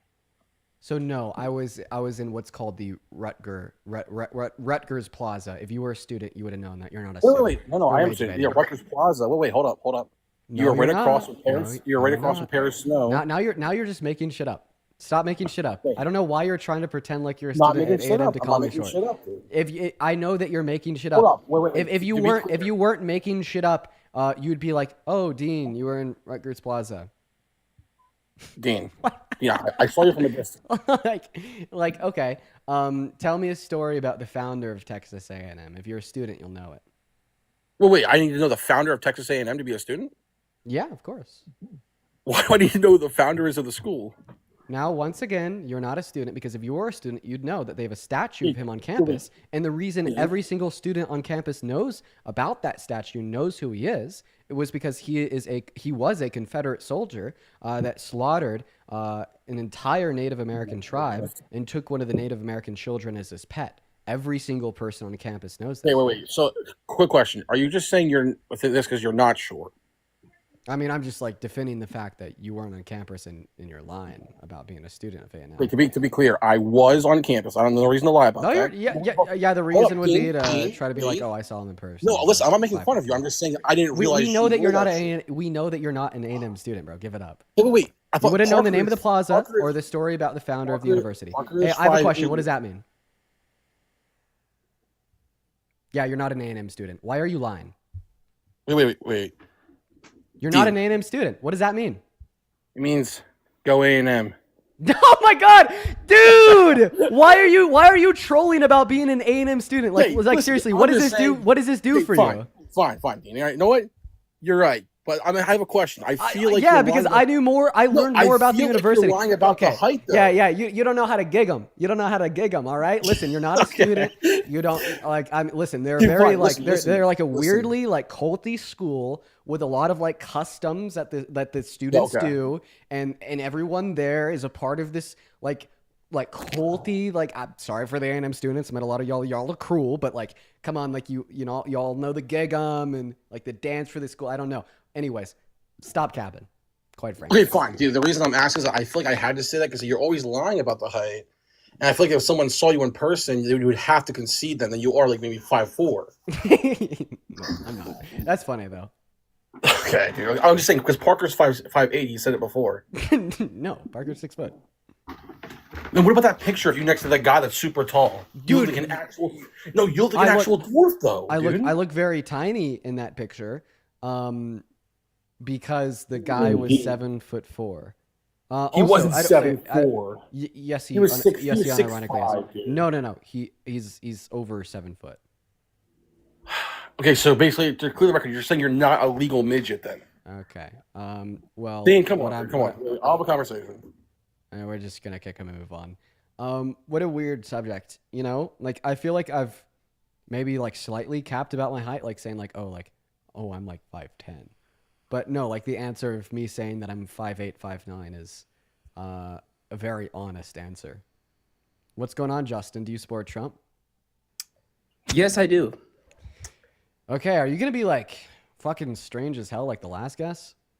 No, actually, I'm pretty surprised you actually chose me, but the second thing is, I'm just curious. So I guess you're mainly in support of all undocumented immigrants? Is that your premise? What do you mean by support? Like, are you're saying that you support any and all undocumented immigrants, whether they have a criminal background or... Well, I'm asking you what you mean by the word support. Like I'm saying... Defining that term is very important. Okay. I'm saying that you advocate for them to cross the border, whether legally or illegally. In this case, illegally. Okay, why are you superimposing your views on me? Because, I mean, I think if anyone should describe my views, it should probably be me, not you. Right. Okay. Well, I'm simply reiterating your views to you, which is what you said. You said that you're in support of you, or basically, I'm rephrasing what you said earlier, which was that you're in support of undocumented immigrants because they are less of a burden on the economy than How about I tell you what my position is? So I think that every single yeah. undocumented migrant in America should be offered a pathway to residency or citizenship, given that they don't have any prior violent offenses. And the lab got banned. Of course it did. Nat, thank you so much for the $20 donation over on YouTube. I really appreciate you so much for the love. Nat says, love you, Dean. Please don't ever stop. You know I never will, quite frankly. And oh my God, Howard and Sid. Dude, Howard and Sid, thank you guys so much. Howard says, you are so smart, and I find your show so entertaining, Dean. Hope the stop down in Texas went well. First and foremost, thank you so much for the $50. And second of all, it did. It went really well, quite frankly. It went great. It went very great. I love my time down there. Everybody had a great time. And it was awesome. It was so cool.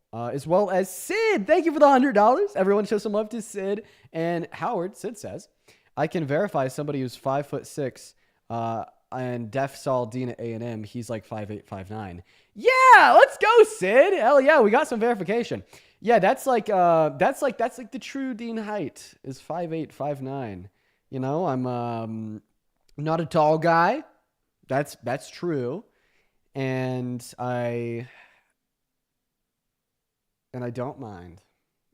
I used to be insecure about my height. I've moved on from that. But thank you so much for the love, Sid. Once again, $100. That's very kind of you. We are going to try to get back on Tour Debates. Let's see. We were live there for a little over 2 hours. Very nice. So it looks like we have another 2 hours.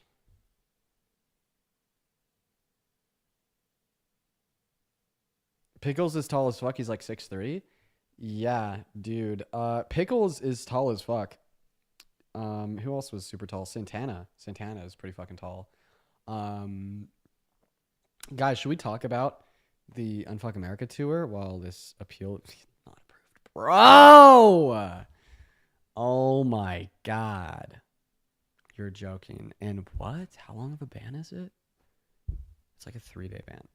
Dude. Oh man, bro. Dude, unreal. Okay, I don't think that we actually have access to any accounts right now.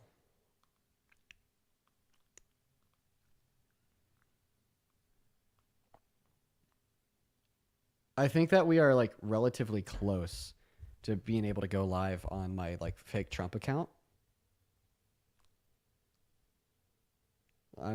Let's see. So before you go live, you have to like do a couple things. So you have to go live on 3 separate days for at least 30 minutes in order to like have total live access on any given account.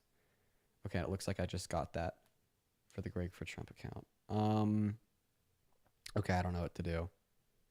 Yeah, guys. Looks like I'm fucked. Great. What do I do now? What the hell do I do now, bro?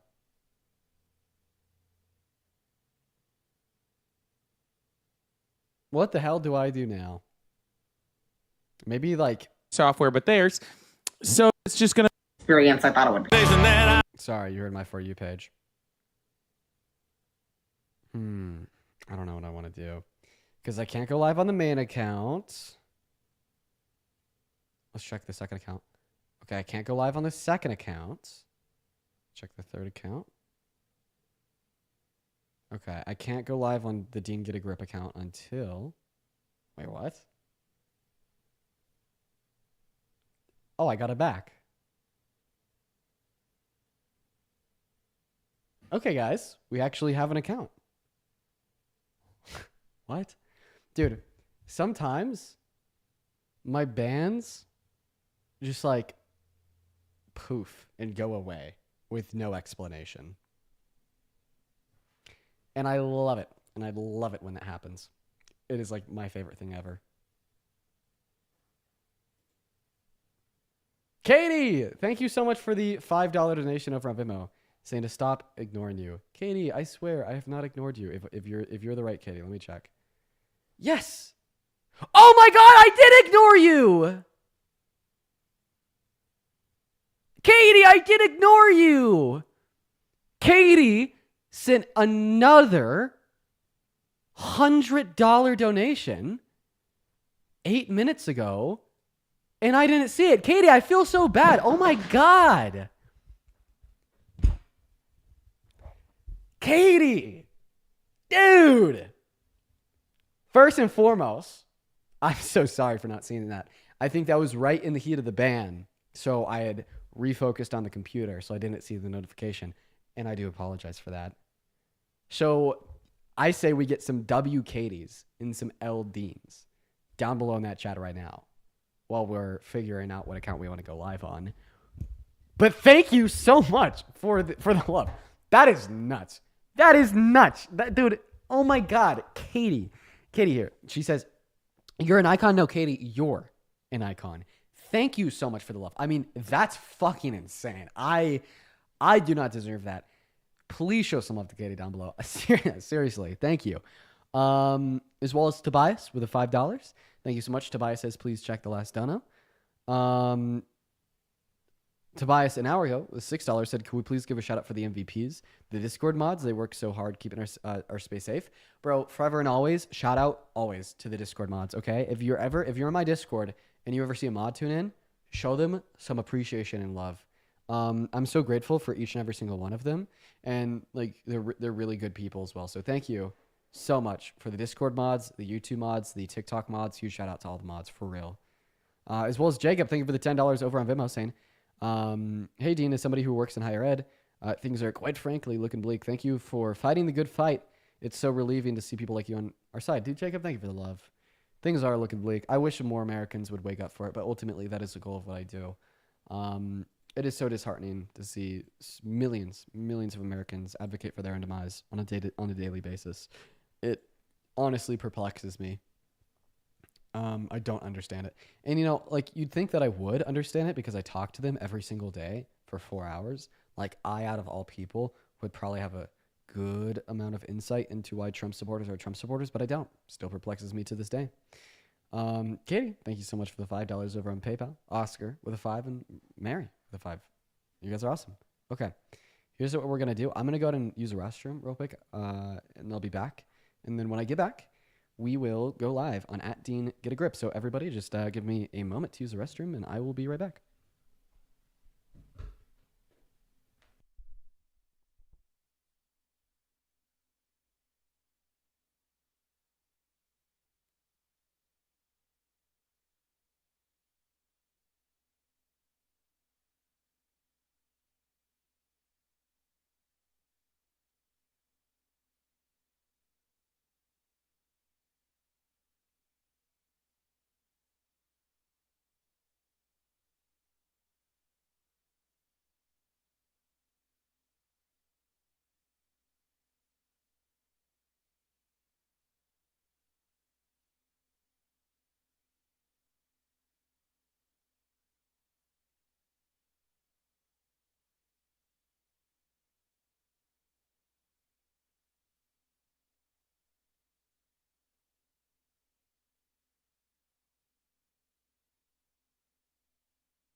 Hands are washed. They are. I don't even need to look at the chat to know what you guys are saying. Hands are washed. Hands are washed. Get a job.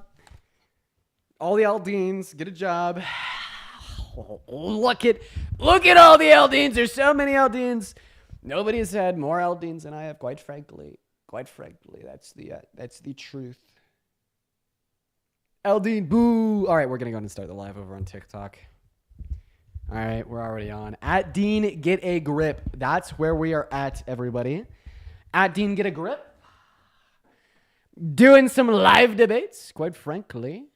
All right. Let's, let's try to get some people in here. That's what we want, right? Some more debates.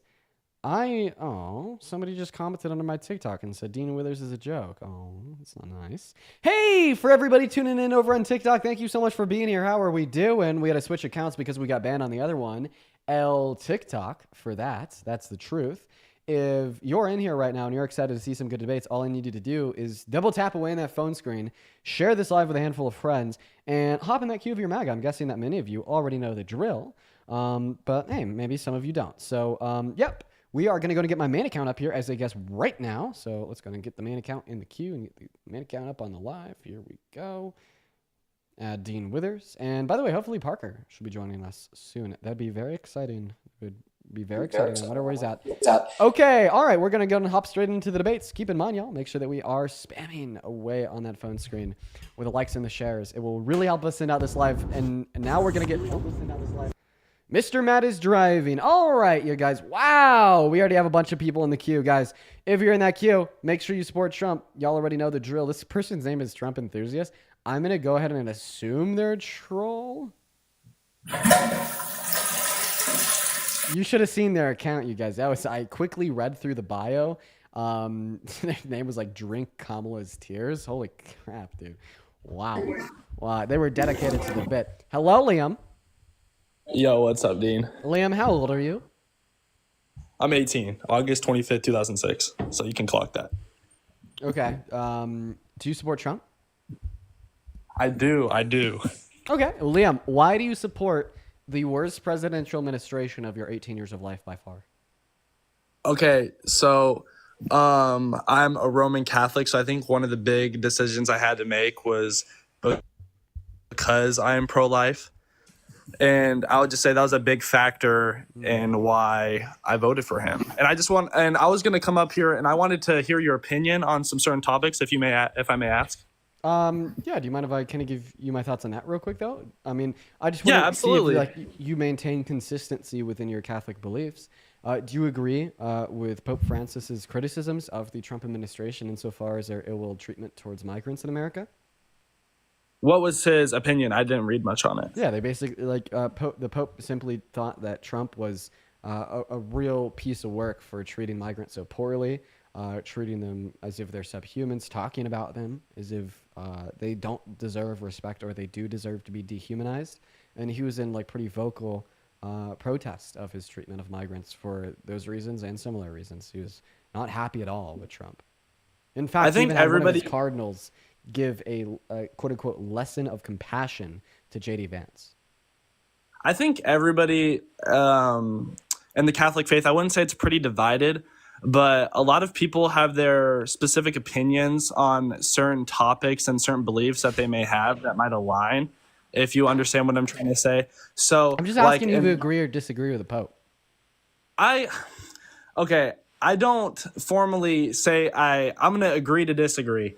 I think for a lot of the reason why I voted, in my opinion, the lesser of the two evils. But so do you agree or disagree with the Pope? I don't feel like I've gotten a clear answer. I wouldn't say I agree with him. I think a lot of what I believe. Oh my God! Who's your religious leader on earth?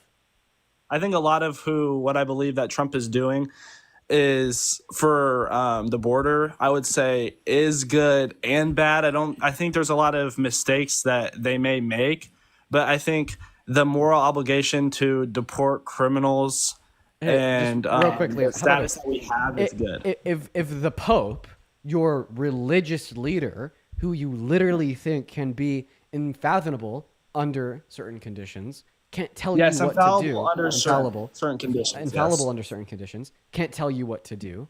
Can't tell you what to think. How come you should be able to tell women and girls what they can do, what they should think? What do you mean? Do you mean like on abortion? For sure. I mean, you're telling me that even the fucking Pope of your church doesn't have the religious authority to be able to tell you what to do and how you should feel and how you should think. But apparently you have the religious authority to tell 170 million American women and girls what they should do, what they should think. It doesn't make much sense. It's just my personal opinion and what I think is morally right. I don't have the line of belief that a lot of Catholics do. I think in some circumstances then you're not a Catholic. No, that's absolutely not true. You can't just call me not a Catholic. Come on, when you reject the teachings of your religious leader. No. Let me speak. I'm just saying in some circumstances, like rape, I believe that women should have the right to abortion, and that's just my opinion. Okay. But in any other, that's a very good opinion. I'm happy that you have that. So why do you think abortion should be illegal? Should be illegal. Yeah. I just think I just don't. I don't like the fact that it is Brandon, a choice that people should make to kill their unborn child. Yeah, and I why is feel that like if wrong? you are raped, Could you say grape? But I want you to tell me why elective lethal abortions are wrong. Wait, can you repeat that? Tell me why elective lethal abortions are wrong. I just out of curiosity. What's that? What's that mean? Like elective? Like what do you mean? Can you explain that to me? Probably shouldn't legislate on something that you don't know the basics about, but an elective abortion, nonetheless, is essentially when a woman engages in intercourse with a man with consent, gets pregnant, and then opts to get an abortion, for miscellaneous reasons, like excluding rape, incest, or life of the mother. No, I think that is wrong. I don't think that women who choose to have sex. That's wrong. Okay, here's my opinion. I believe that women who choose to have sex unprotected and they know that they could have a child and they choose to abort it anyway is wrong. I feel like if you do not want to bear a child, you should at least go to protective measures to try and not have a child. I feel like there's lots of different types of contraception that you can use in order to try and prevent your pregnancy. So I just want to be like extra clear. You told us that you think abortion's wrong if they don't use protection. So if they do use protection and the protection fails, you think they should have access to abortion? No, because you're knowing what you're getting yourself into, and then even if that happens, I feel like you shouldn't be able to have an abortion. I just feel like there is no justification. There is no justification. So then what was the point of unless you're mentioning- going against your free will and you are being essayed. So I then what believe was that. the point of you mentioning protection? What do you mean? Like, what was the point of? I asked you why you think elective abortions are wrong, and your response was because you think deciding to engage in intercourse without protection is bad. But then I'm like, okay, well, what if they decided to engage in intercourse with protection? That would fall outside of your principled response insofar as why you deem abortion is morally wrong, and you still think it's wrong. What this tells us is that the use of protection or lack thereof is just not morally relevant insofar as why you think abortion is a bad thing. So you shouldn't have mentioned it to begin with. So let's just go back to the first question. Why is abortion wrong? I believe abortion is wrong because I don't believe anybody should have the right to kill a future person, a person that, or like a fetus that has human DNA. I don't think it's right at all. You are taking away. Okay, so your argument is that you think it's wrong because it's you don't think murder. It's right. murder. I believe abortion is murder. Okay, I'm gonna give you the identical opposing views to what you just told us, because so far you've told us that that you think it's wrong because you don't think it's right, and you think it's wrong because you think it's murder. Okay, so the opposing views, to point out how absurd and baseless yours are, would be like me saying I don't think it's wrong because I think it's right, or I don't think it's wrong because I don't think it's murder. Right? So I think that we need to be a little bit more nuanced with our responses here. Why precisely do you think terminating the life of a fetus is murder? I believe it's terminating it because it has human features. In a sense, it will be a human at the time of conception. Okay. That is so why it's just I wrong to dictated kill as murder. humans. Well, obviously, yes. Okay. And it's murder to kill humans? Like, what do you mean, murder and like? Like you just told us that that's like murder. Okay. Like in your like ideal worldview, should murderers go to jail? Yes. Okay. Yes, murder. All right. So far we know that you think it's murder to kill any human, and all murderers should go to jail in your ideal worldview. So my question to you is, well, an IUD, which is a form of birth control, in some circumstances will allow for fertilization to occur, then kill the newly conceived human zygote. Dean, Under Dean, your you view, have to agree with me that can you there let me are finish different. my argument? Yes, sir. Yes, sir. I will hear you finish. Okay. So you said that you think it's murder to kill a human. All right. If they possess human DNA, you kill them. It's murder. And then you told us that all murderers should go to jail. So there's a form of birth control. It's called an IUD. Sometimes IUDs will allow for the conception of a zygote to occur. Okay. Then it will prevent the implantation of that newly conceived human zygote, which kills that human zygote, which under your view would be murder. All right. It's killing a human just like an abortion is killing a human. The only difference is that one's a zygote and one's a fetus. So now that we've understood that you think that women with IUDs are murderers, and you think that all murderers should go to jail, does this logically imply that you think all women with IUDs that are sexually Stop active straw manning. should go Stop to straw jail? manning, please. Stop straw manning me. You have no I'm fucking just- clue what a straw man is or why you're accusing me of that. I didn't straw man you. Stop being annoying.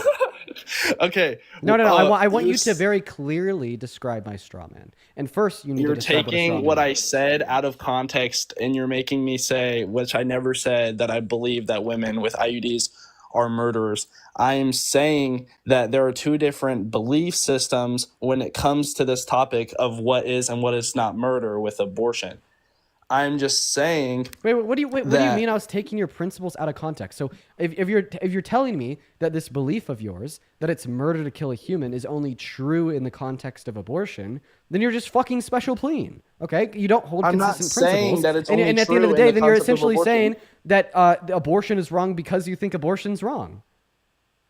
No, abortion is wrong because it is the killing of an unborn child. Okay, I'm just saying. and do you think the killing of an Wait, unborn child is can you murder? Can you let me get what I was trying No, to say? I'm so sorry. I'm earlier? so sorry. We need to be very clear and succinct in our answers. Do you think the killing of an unborn child is murder?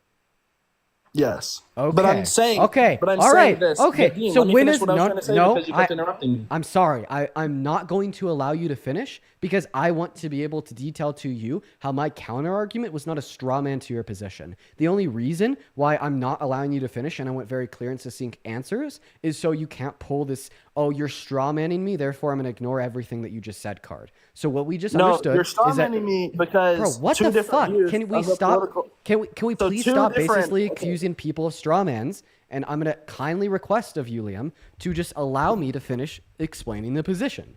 So now we understand that you think that killing of an unborn child is murder. Next question. When does the life of that unborn child begin? At conception. Okay. So therefore, under your view, if you kill this human after the moment of It's conception, right when the fetus evolves in the stomach. It's right when that happens. It's in the when stomach? You know what I mean. You know what I mean. No. Can you clarify then? If you do know exactly what it is, clarify. Instead of saying the stomach, what actually is it? No, I'm just saying, like the zygote, like in the process of it becoming a human, it's a human right then and there, right when the egg and the sperm meet. Then that is when it becomes. Do you know what and that? starts Do you know what that becoming- moment's called? Conception. Yeah, I know. That's So exactly. you think yeah. that the life of that unborn child begins at the moment of conception. So therefore, you think if you terminate that life after the moment of conception, that life was murdered. Okay. So no, the position that I granted to you earlier was not a straw man to your position because IUDs terminate the life of humans after conception occurs, and you just affirmed that under your view that would be murder. I'm saying that not everyone on your, like nobody on your side of the political spectrum who supports abortion believes that it's murder. I'm saying on my side of the political spectrum and my faith and the doctrine of my faith, yes, they believe that it is the killing of an unborn child. So And you do it is think murder. that women with IUDs are murderers? No, I'm not saying that because they can't okay. So them getting the IUD, not a lot of women realize like what goes in to the killing of an unborn child. Pull the women are dumb card. It always I'm not pulling the women are dumb card. I'm just saying. It always blows over well. Truly. All right. Can you continue speaking what you're gonna say? So if a woman does know what an IUD does, and she's sexually active, knowing that And they- cannon and will they lead to know the death that of it zygotes, blocks- is she a murderer? No, I'm not saying that in fact she's a murderer because there are different definitions of what do you think is murder, Dean? Like what do you think is murder? Operating off of the definition you gave us, because this is an internal critique of your own view. Once again, the foundation for my argument is very simple. You told us that you believe that human life begins at the moment of conception, and you think after that moment of conception, killing the life of that unborn child is murder, meaning that when an IUD kills the life of that unborn child moments after conception by preventing its implantation into the uterine lining, it would follow, given your logic, that that's murder. You stopping the life of the child, yes, in my opinion, you are killing it by not letting it be a human. So now do you see how it is logically consequential of your position that women with IUDs are literally murderers? I'm not saying they're like, oh, they're like they're murdering someone, but them stopping the life of an unborn child. Yes, in my opinion, it is like killing the baby. So is it murder? Yes, in my opinion. So women with IUDs that are sexually active are murderers. Earlier, you told us that all murderers should go to jail. So you think that women with IUDs should go to jail?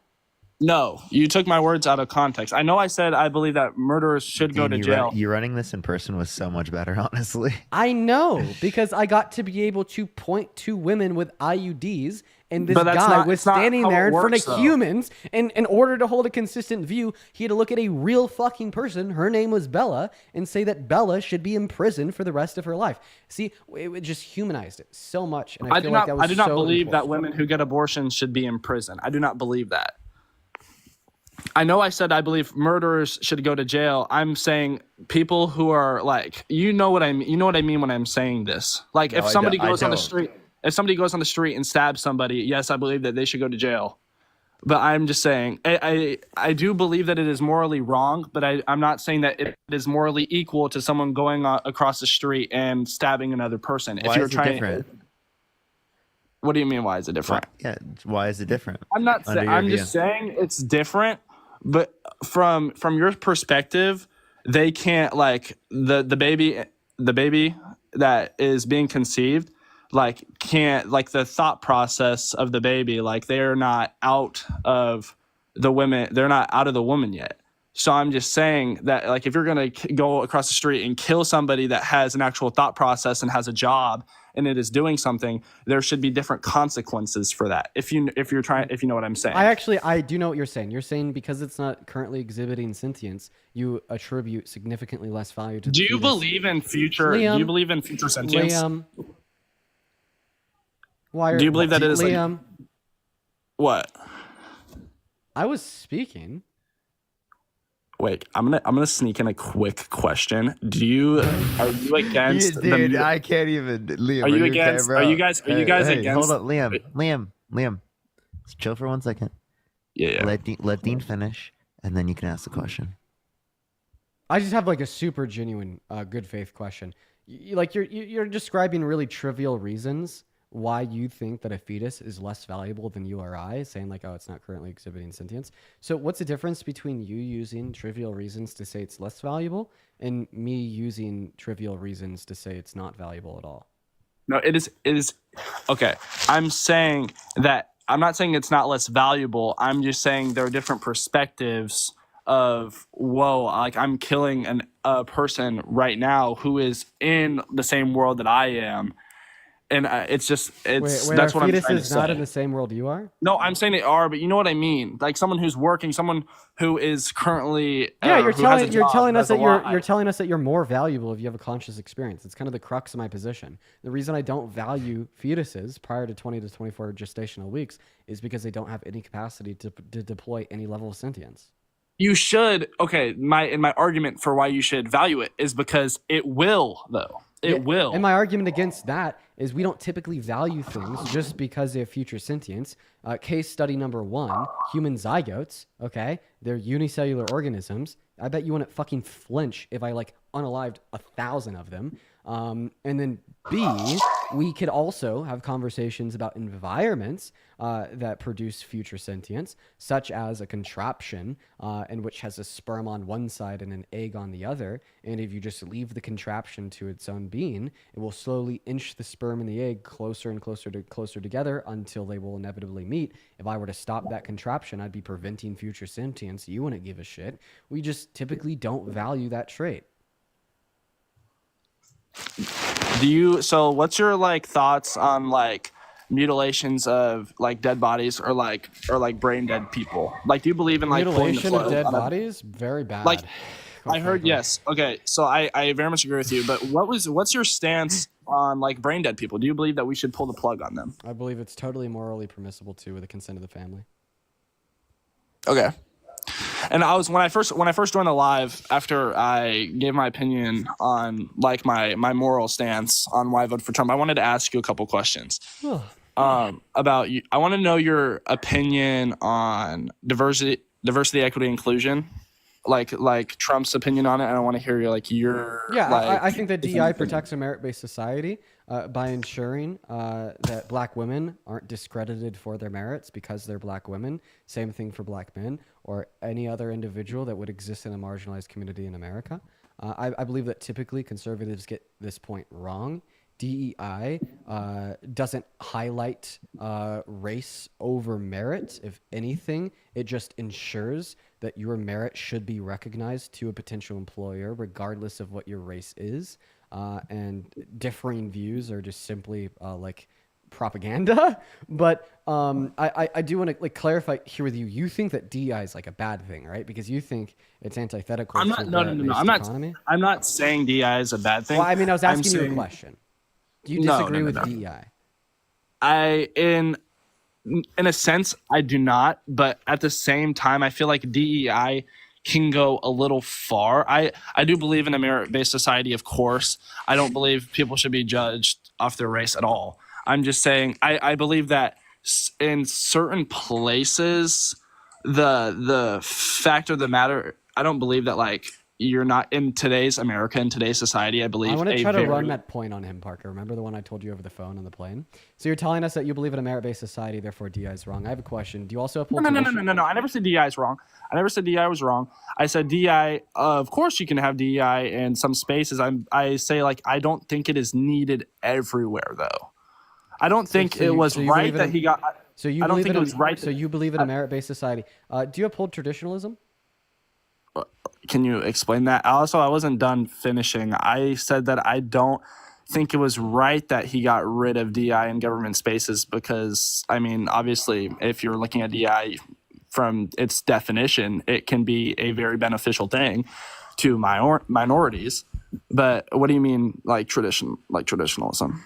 Yeah, like men are supposed to lead, go at work, protect their family, and women's supposed to stay at home. I believe and, like, women raise the can go kids. out and lead and do the same thing that certain men can do. But I believe that, traditional society. You mean? Am I asking that? Do I believe my mom should just like stay and cook in the kitchen while my dad goes to work and gets the money? Is that what you're asking? If I believe in? Yeah, I'm asking you if you believe in like denoted family structure. I don't see anything wrong with a woman who has more of an income than the man does. I don't see anything wrong with a woman going out and working and the dad cooking. I believe it's different for everybody. It doesn't need to be to a traditional standard where the man just works and the woman cooks. You can do both, or you can just have where the guy isn't making as much So, money and the woman. I'm just essentially asking you if you agree with like prescriptive gender roles. No, not necessarily at all. I mean, Okay, women can do nice. whatever they want to do. Okay, we'll go ahead and continue. I don't know, Parker, you had your hand up. Do you have anything you'd like to ask Liam? Yeah, Liam. So if you disagree with some senses of DEI in certain contexts, and is that like a reason why you don't like Democrats or something? No, I never said I didn't like Democrats at all.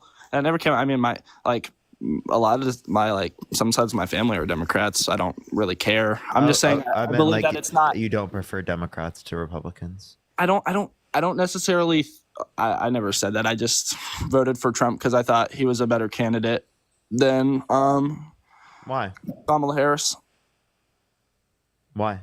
I don't know. I just felt like Kamala's campaign wasn't as hard and wasn't as strong as Trump's was. I think Trump tried a lot harder to reach people of our generation to make them vote, and he definitely appealed to me more through I don't know, I watched a lot of Joe Rogan, and that was kind of one of the biggest reasons why I voted, was just because a lot of my favorite people that I appealed to had the same ideals as I did.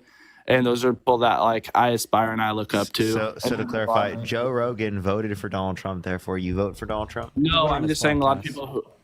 No, I'm just saying a lot of people who had the same opinions as me voted for him, and I'm morally aligned more. So, as I said, I was Catholic. I think what you're saying is that Trump just more so aligns with the typical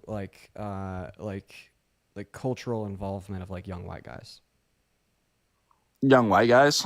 Yeah, he went on Nathan Ross's stream. He went on Joe Rogan's podcast. He was endorsed by a lot of the And figures Ross is in Jewish. red pill circles, etc. Did you say that you were morally aligned with him? Did you just say that Aiden Ross was Jewish? Aiden Ross is Jewish. Okay, He said that and does that mean he's not white? What? No, I'm just saying, like, at least specify. Be respectful, please. I'm just joking with you. I'm just cracking jokes. Why is the specification of No, Aiden Ross okay, being so like Jewish I was relevant? gonna explain before you cut me off. So like in the diocese that I'm in, and in certain Catholic dioceses, they will like send you like these magazines in the mail, and it'll be like, here, who is the presidential candidate that aligns with our side of our beliefs, and obviously like more conservatism is going to align with the Catholic. So you got like written propaganda distributed to you by your church, and that's why you voted It's for not written Revocatus? propaganda. Okay, I have a question to ask you. Do you and it's about the popes, because we're about to have a new pope soon. Do you believe that there should be a very progressive pope? Progressive, obviously. How did we get into this conversation instead of him answering like why I answered the he question. No, you didn't. I answered the question Hold earlier up, before you wait. joined why I voted for Can I Trump. please Before finish? you joined, I did. Well, I asked you the question, so how am I supposed to know that if it was before I was here? I voted for Trump because I'm pro-life. That's why I voted for Trump. Okay, so is it only because you're pro-life? I agree with other little things. But like, say he was pro-choice, would you have still voted for him? No, probably not. No. Dude, so you would have what? That would imply that they're both pro-choice. No, I probably wouldn't have voted. Oh my god. Okay, Liam, is there anything else that you want to go over just before we move on? Yeah, absolutely. God. I just have one more question. I just have one more question Shit. for you. Okay. I do follow you. I mean, I like your content. But yo, let me brainwash you, bro. Come on. all right, just one more question. I want to know about border control, like your opinions. Yeah, I think that we should have as many legal ports of entry into America as possible, just merely screening individuals for prior violent offenses. As well as I think that we should give every single documented migrant in America that has not committed a violent crime that same pathway to residency or citizenship. This is probably my most radically left view. So you believe in like auto birthright citizenship, even if both parents are like legal immigrants, that you should automatically be able to get birthright I citizenship? mean, that's what the Constitution says. So. Mm-hmm. Yes, I agree with you. I just want to hear your opinion on that because I don't watch you that much. All right, thank you. Oh, okay. That's all. All right. Peace out, Liam. Woo! All right. Mr. Hunter, how are we doing today, sir? Do you support Trump? Do I support Trump? No, I don't. But here's why I actually have. Sorry, Hunter. We're just looking for debates. Moving on to the next, guys. Quite frankly, if you are in that queue, make sure that you do. Oh my God, I can't even. Quite frankly, I tell you. Quite frankly, make sure that you do indeed support Trump, y'all. We are just looking for some debates. And by the way, if you want to support me, you can find my Venmo, my PayPal, in the link tree in the bio, as well as in the pin message over on YouTube. Okay. Moving on to the next guest, Devin. Here we go, y'all. I'm honestly tired as fuck today. I'm not gonna lie. You're very tired. How long have you been on? About 2 hours and 40 minutes, roughly. Hello, Dean. Hey, Devin. You got on quite late, I tell you. I did get on late.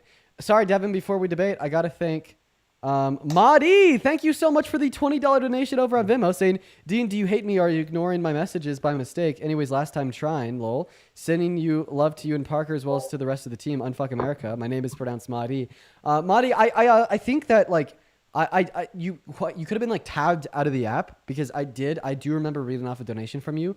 I want to say like around 40 minutes ago, but I'm so sorry that didn't reach you. So Madi, if you're watching the stream, just know that I don't hate you. I love you and thank you so much for the donation as well as the message. Please show some love to Madi down below in that chat. Thank you so much for the love, Madi.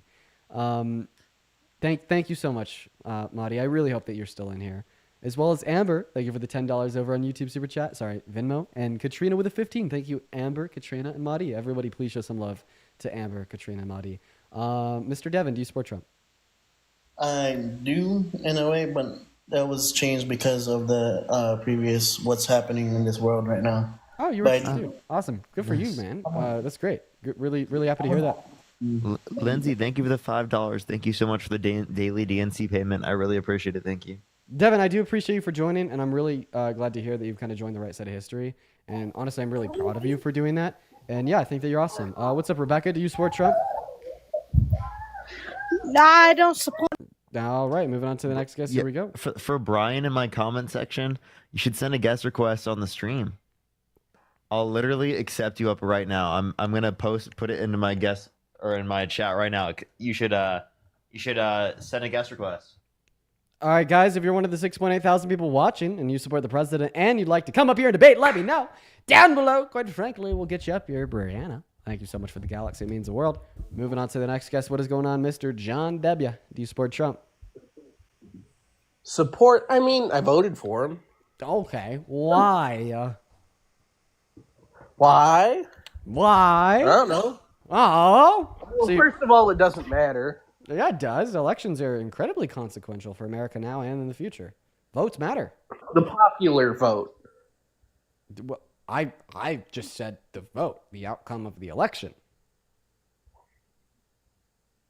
Okay. I'm making a confused face. You can't see that. But really, how could you be confused? All I said was that elections matter. I feel like that's pretty I mean, easy. All the popular vote does is... I'm sorry, I'm sick. I don't have like a clear head. All the popular vote does is... Are you trolling? No, I'm not. I'm very sorry. No worries, John. Oh, yeah. It gauges the Dude, I've said this so many times. You know what, John? No worries. I appreciate you for coming up, and I hope that you enjoy the rest of your night, man. It's Friday. Have a beer. What's up, Sherry? You support Trump? Who? Hi, Sherry. Do you support President Trump? You're going to be seeing some areas where we're going to be seeing the 50s and the 80s. Sherry Hill? Oh, fuck! Hi! Oh. I don't think that Sherry meant to request. Sherry, if you can still hear me, I'm sorry, Sherry. I hope that you're enjoying your Friday. That was so funny. Ah, fuck. Sorry, Sherry. Yo, Shelby, thank you so much for the $20 over on YouTube Super Chat saying, hey, Dean, did you and Parker get the books on 2 hours? One of them. Yes, we did, Shelby. W Sid, W, oh my God, just W everybody that was involved with that. Seriously. I was speaking a little bit out on my stream yesterday. I love you Me guys too. so much. Mr. Jack, hello, Mr. Jack. Do you support Trump? Oh yeah, sure do. Oh no, why? Well, I really like that he's taking men out of women's sports right now. Okay, Jack. Well, here's the deal. We cannot talk about tea issues on TikTok Live. You get banned, I get banned, we all get banned. But here's what I will say. More women have accused Donald Trump of raping them than there is tea women in women's sports. I feel like there's more pressing issues at hand. And like the NCAA. No, they're lying. Okay, Jack. So how many? Do you have like working brain cells in your head? Yeah, I feel like, so I've obviously heard a lot of people come up here and like deny like Donald Trump's civil court where he got held liable for rape. But like typically, like I just kind of feel like they're like slightly engaging their brain. But like I feel like you just kind of said that almost subconsciously.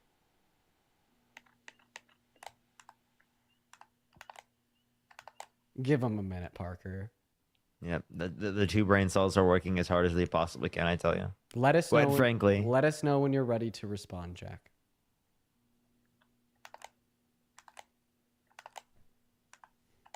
What game you playing? Siege, I'm in a 5v1. Hold up. I bet you're losing. I bet you're losing, bro. What's going on, bro? You support Trump? Huh? Do you support Trump? Huh? I'm gonna take that as a no. Moving on to the next guest, you guys. If you are in the queue, make sure that you do indeed support Trump, guys. We are just looking for Trump supporters to have some conversations with. So please, if you are in the queue, make sure that you do indeed support Trump. And if you're watching the live, make sure that we are double tapping away in that phone screen, sharing out this live with a handful of friends, etc., etc., etc., etc. We're gonna get that next guest up in here right now. But before we do, I gotta thank Ciara for the $5 donation over on Venmo. Thank you so much for the love, Ciara. What is going on at Brookie? Do you support Trump? This is so weird. Yeah, I wasn't expecting to actually join this. No, Brookie, why do you support Trump? That's so sad to hear. I'm so sorry. Bruh, because I don't believe in open borders and like sending random money to random bullshit. Oh, Brookie, no. The propaganda, it's rotted your brain. I don't know where to start. Do you think that the borders were open under Biden and Harris's administration? They were. Did Biden and Harris like take action to open the borders, or did they like just kind of leave the borders open and do nothing about it? They just left them open and did nothing about it. Okay, so if they did nothing about the border and just quote unquote left it open, this means that Trump opened it with his policy in his first administration? No. So then who opened it? Because if it wasn't Biden and Harris, but you just told me that they didn't open it. They did nothing. They left it open. sorry. You know what? You know what, Dean? They just stopped doing their job. The border patrol agents, they just stopped doing their job. Yeah. Nah. Feel free to re-clarify the position to us. So who opened the border? That's a good question that Parker just asked you, Brookie. Wasn't it the Harris administration? Really? What did they do? I mean, I don't really know all that much, but that's just what. That's about as far as it goes. So if you don't know what they did to open the border, I'm guessing the reason you think the border's open is likely just because you've been told that before. I guess. Okay. That's not a good standard of evidence, especially when we're discussing politics, as there's a lot of propaganda and misleading claims and statements made in politics. It's kind of like the name of the game for like different campaigns, administrations, and voting blocks. You just kind of fight to see who could like spread the most propaganda against the other side of the aisle. So I think that's a pretty bad standard to build your foundational political. Whoever just asked me if I was a natural blonde, I am. Why are you answering that instead of listening to what Dean just said? I feel like I am, the fact sorry. that you're a natural blonde What did is Dean just so say? unimportant in this conversation right now, Brookie. All right, peace. Brookie, what did Dean just say? Okay, well, Jasmine, thank you for the $25. Thank you so much for, quite frankly, the DNC and Soros told me to send this. Thank you so much, Jasmine. I appreciate it. Quite frankly, that was an incredible decision from the DNC and George Soros, I tell you. I swear to God, like, I don't know if like she's just starting to lose her blonde hair, but I feel like I saw some roots. You know what I mean? A profile picture. You know, if you look at my hair, it's like the same color all throughout. I literally can't even see profile pictures very well. We're gonna go to move on to. And the I'm next on one. an iPad. How do you see the profile pictures? I don't know. You just kind of like click on the account and then you kind of like squint and get close. What's going on, Spaghetti? Do you support Trump? I support the tax policies of Trump. Fly, thank you for $10. Thank you. But with that said, it is because I am a relatively high earner, you know, glory be to God and all. And it, Yeah. Well, your success is predicated on the suffering of everybody Right. making under $395,000 Now, per year. this is That's a pretty. right, Does that and- weigh on your heart a little bit? And it doesn't because all of my employees Cutting the VA doesn't weigh on your heart. Spaghetti. I mean, seriously, think about it, man. We understand that Donald Trump's tax policy is good for you. You're going to be paying like marginally less. Out of curiosity, like specifically, what like taxes is he cutting that's going to help you? I mean, since you make a lot of money, you probably know. Yeah, tell I us. don't know. That's why I have an accountant. But it's the overall consensus. It's like what 4.1% difference if I'm remembering correctly. Maybe On your income over 400K. How much over 400K are you making? I'm a decent amount. But with that said, it's the reason I felt that way about my vote and the tax policies is as somebody who is a high earner I have like 72 employees right now. It felt more important to me to have Only your that- personal income is taxed, Ben. Yo, Spaghetti, can I give you my take? Of course, yeah. Congrats. You make well over $400,000 per year in personal income. You have 72 employees. You've won the game of capitalism. You should feel proud of yourself. You've done it. You've won. Okay? Here's the deal. I don't think that a marginal tax increase upon you will really affect your quality of life all too much. Could we agree there? Yeah, for sure. For sure. So when we are doing like this trade on, trade off, what does America lose for what you gain? I would say you're gaining like slightly lower taxes, right? It's not really going to increase the quality of your life all too much. It's just going to increase the numbers on like your phone screen when you check your bank account. But the expense of that, right? What America's paying is redistribution of wealth from the poor to the rich. I mean, like the Institute on Taxation and Economics did a study.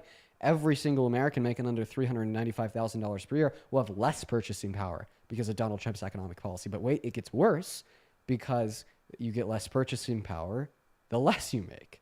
So we're regressively taxing people the less money they make effectively because of the effect of his tariffs. And that's on top of the fact that we're heading towards a recession. That's on top of the fact that we're distancing ourselves from every other country on earth. And that's on top of the fact that he's objectively increasing global tensions. I mean, I feel like the expense of a couple extra zeros, not even zeros, a couple extra numbers in your bank account at the end of the year outweighs the benefit. I agree for the most part.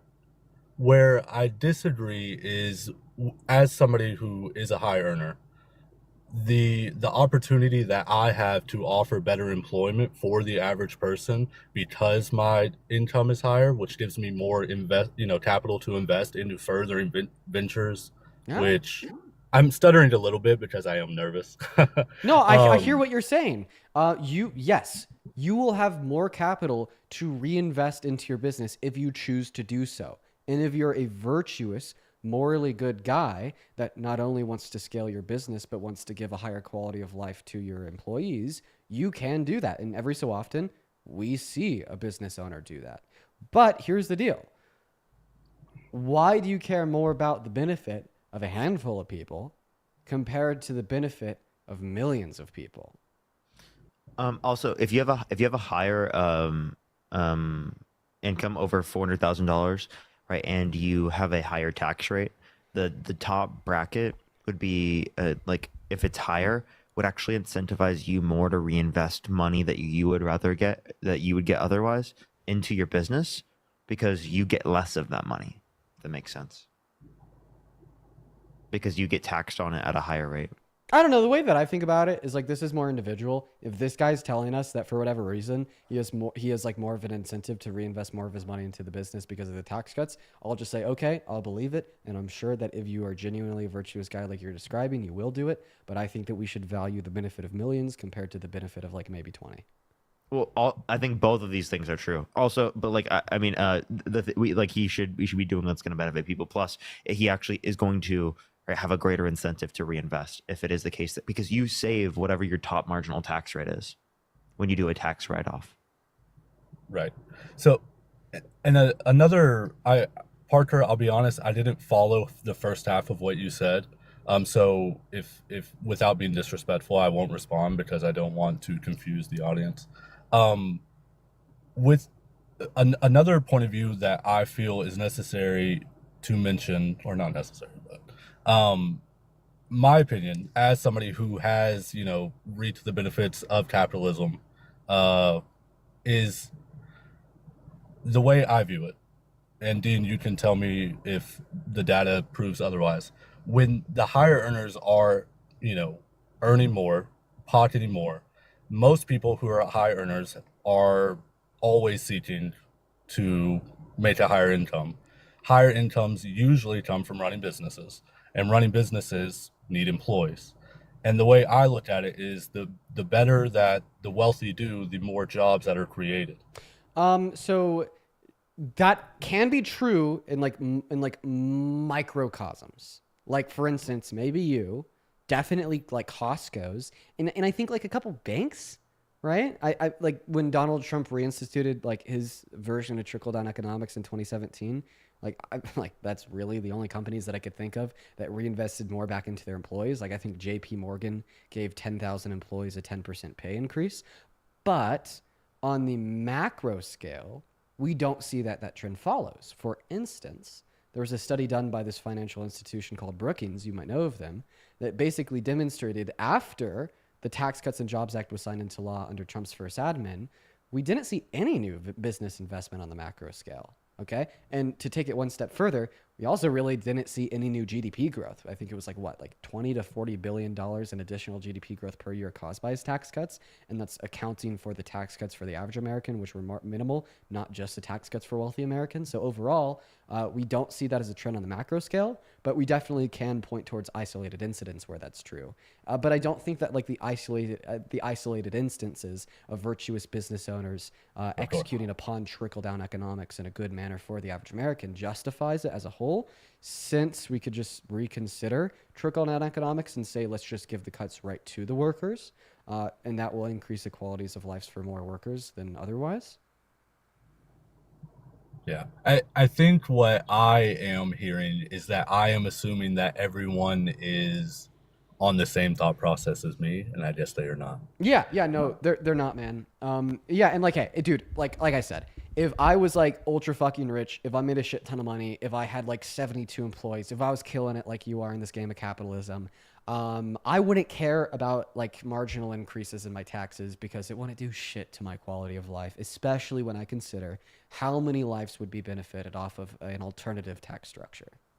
Yeah, like for example, like Kamala Harris's tax policy, the child tax credit increased to $6,000 for the first year of a child's life, $3,600 through them being 5 years old, $3,000 through them being 18. Just that in of itself, when implemented in like through the American Rescue Plan, reduced childhood poverty by 45%. That's just one of their policies.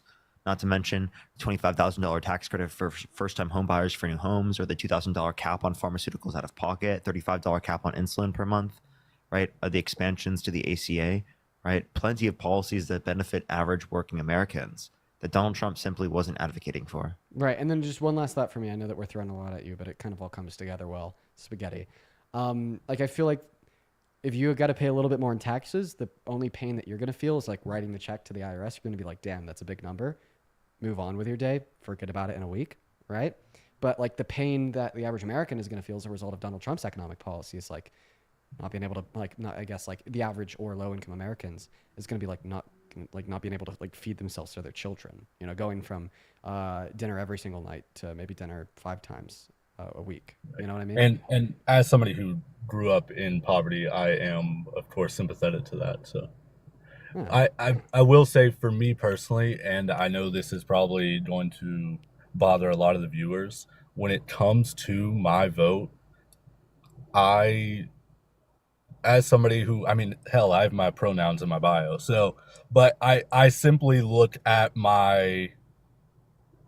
I simply look at tax policies, and I know that's probably the worst way to vote, but it's you know, for like some, yeah, yeah, you shouldn't just vote for whatever benefits you the most, because we got to remember at the end of the day, we're all in this together.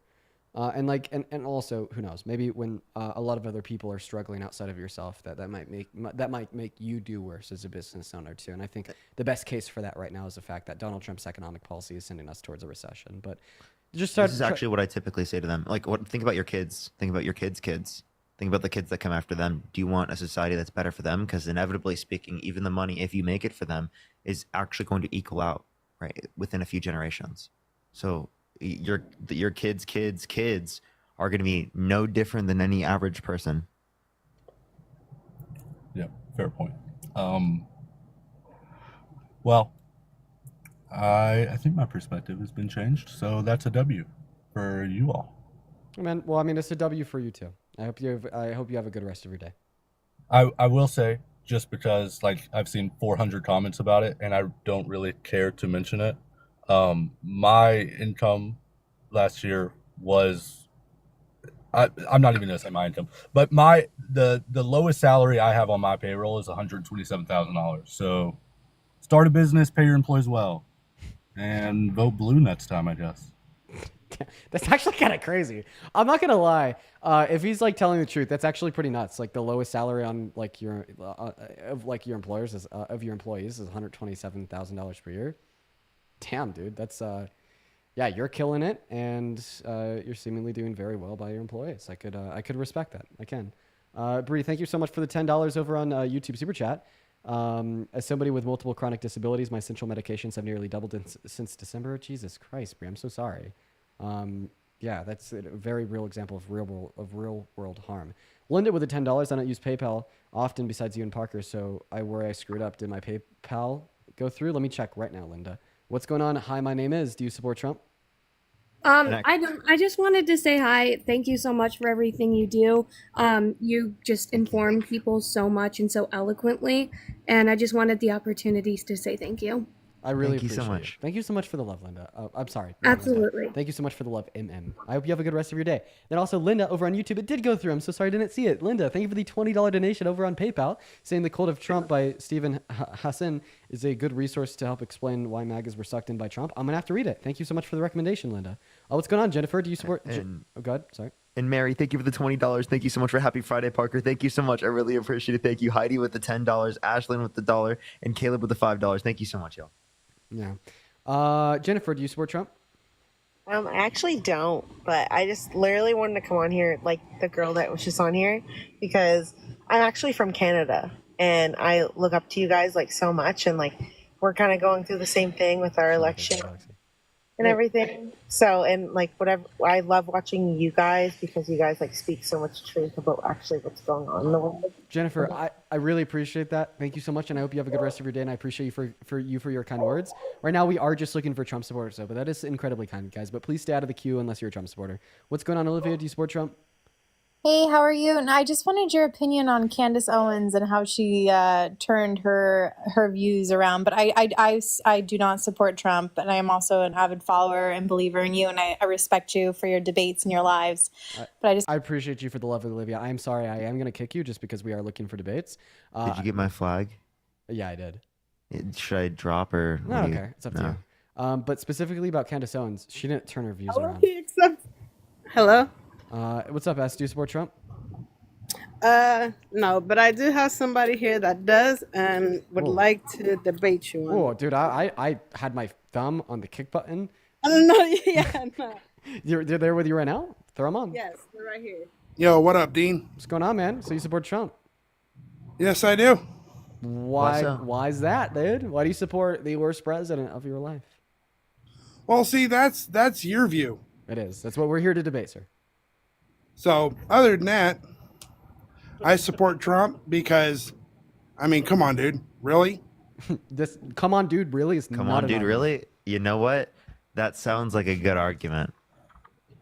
Come on, dude, really? You know what? You've I beat never me. considered that before, dude. Me neither. You've beat me. Well, Good you job. gotta realize the felonies; those are not true. What, dude? What? Okay. Yes, yeah, the felonies did occur. Okay, real quick. I mean, They upgraded misdemeanors to felonies. Just want to ask you real quick. What's your name? Because Just so of I a know predicate crime. Just so I know what to call you. What's your name? Chris. Chris, what were his felonies for? They're not felonies; they were misdemeanors. Okay. Yes, they were felonies. Okay, then what were the misdemeanors for?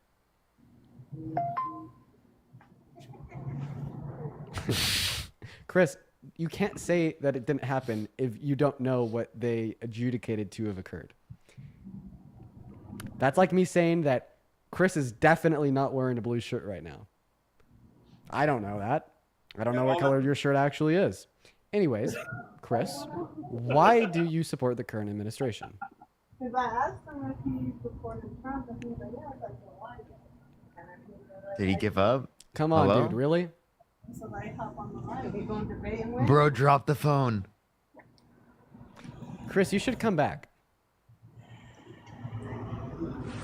He's not no coming back. way, dude. That's rough. Oh no, I guess Chris passed the phone. Did you want to say something? Were you a Trump supporter? Yeah.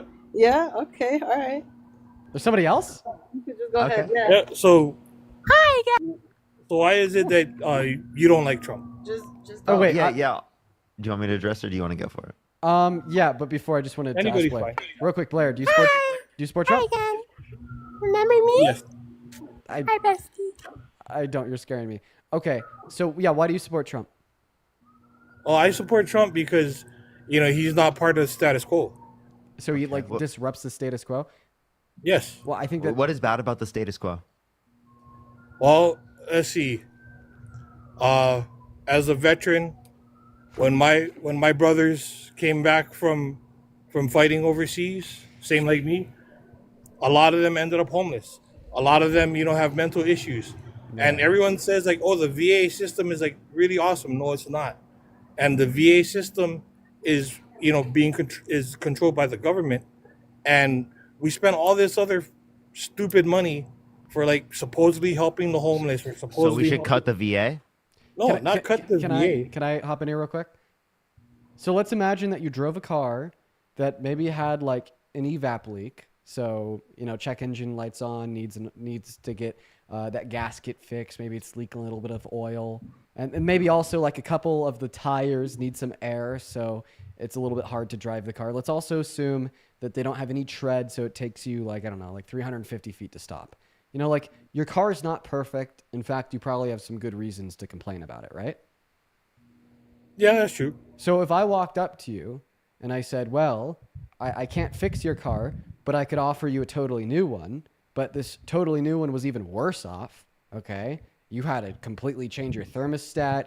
Maybe one of your pistons was misfiring. You got to get a new engine. It's all fucked up.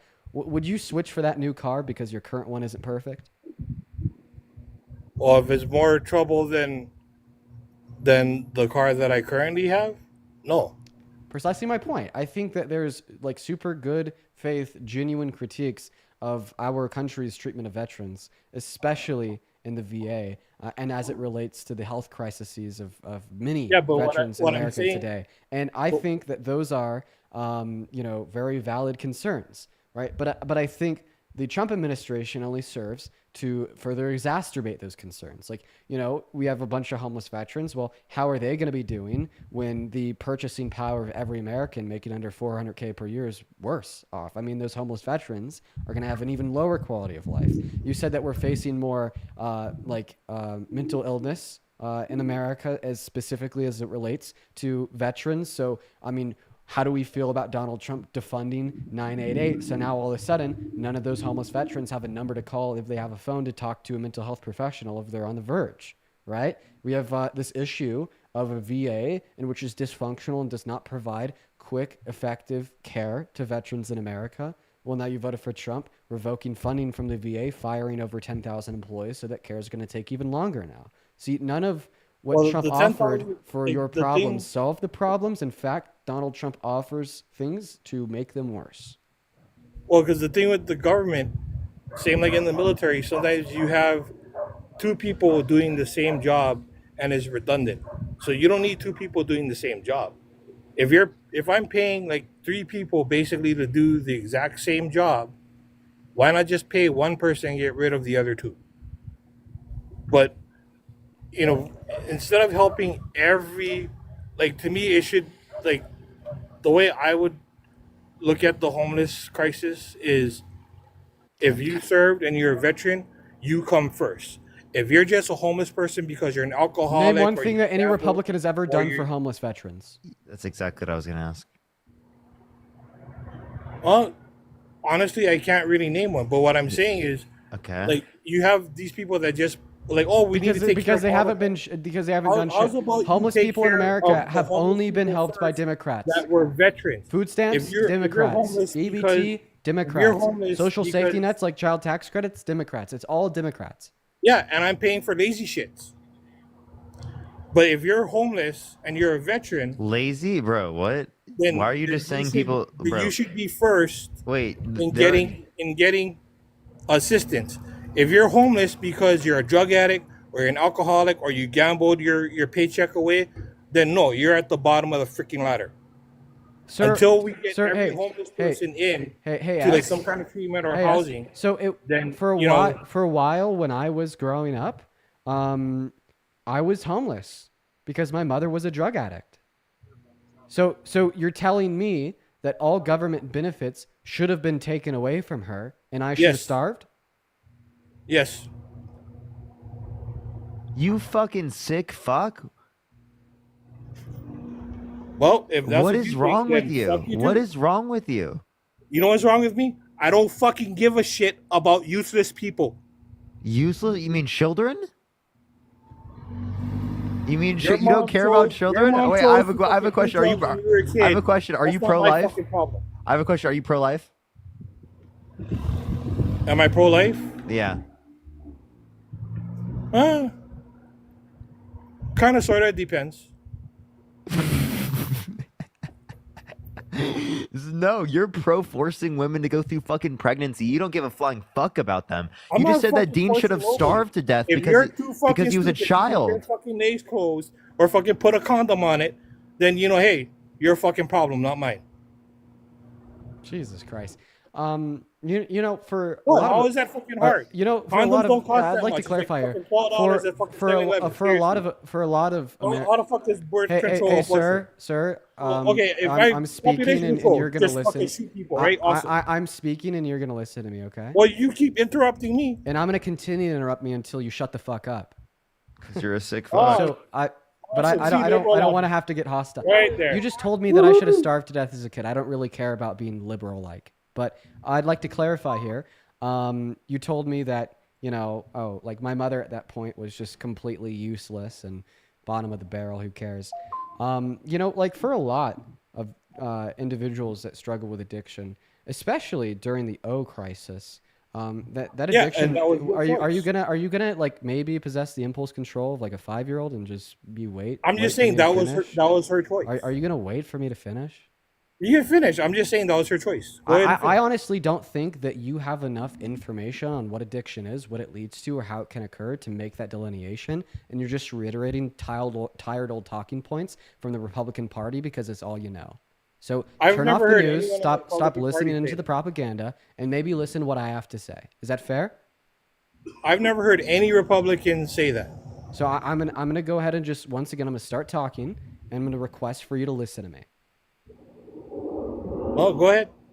So first and foremost, for many individuals that have struggled with addiction, especially as a result of the O crisis, that no, it actually wasn't by choice. I mean, there is countless stories of individuals undergoing some type of tragedy, like maybe like a car accident where they break their spine, they undergo surgery, and then they're prescribed O's, if you know what I'm referencing, by medical health practitioners. And sometimes it's quite abusive. And at the end of the day, the medical health practitioners just looking to get a bigger paycheck, so they give them more than they need. And next thing you know, they're addicted. Right. And for a lot of those people, I mean, that addiction is so incredibly draining and is so freaking hard to just stop that, I mean, it ends up costing them it ends up costing them their house. And I mean, that's kind of like the story that led to me being homeless for a while when I was a kid. And I mean, for you to say that, well, because, my mom temporarily was in my mind a victim of medical malpractice, that therefore she was useless and therefore I deserve to starve. It's just an incredibly anti-human belief that only serves to hurt people, and I have no clue why you choose to believe it. Yeah, saying that kids should starve in any circumstance is crazy. Like, why do you like want to believe things that only hurt people?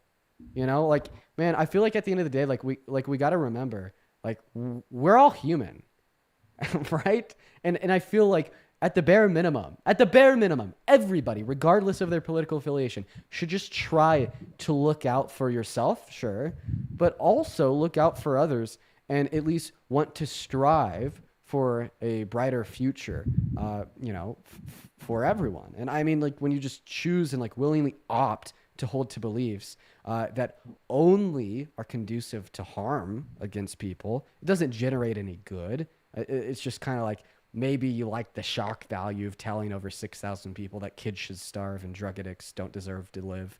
But I just don't even see why you want to believe that.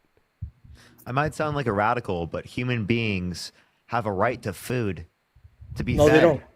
Yeah, they do. They No, absolutely they do. don't. I believe you saying You that do not human have a beings right don't to have a be right to be fed shows how little empathy You do not have bro. a right to be fed. You absolutely. Every You have single a right human to being go will out be and every hunt you. every You single can't- human being you should be have a fed right in this to go fucking out world. and, fish Parker, I want him for to be your able, own Parker, I food. want him to be able to But respond you to what don't you're have a saying about right human beings to having be right like, to be hey, fed, but I also really give want me him to fucking respond to food. what I just said.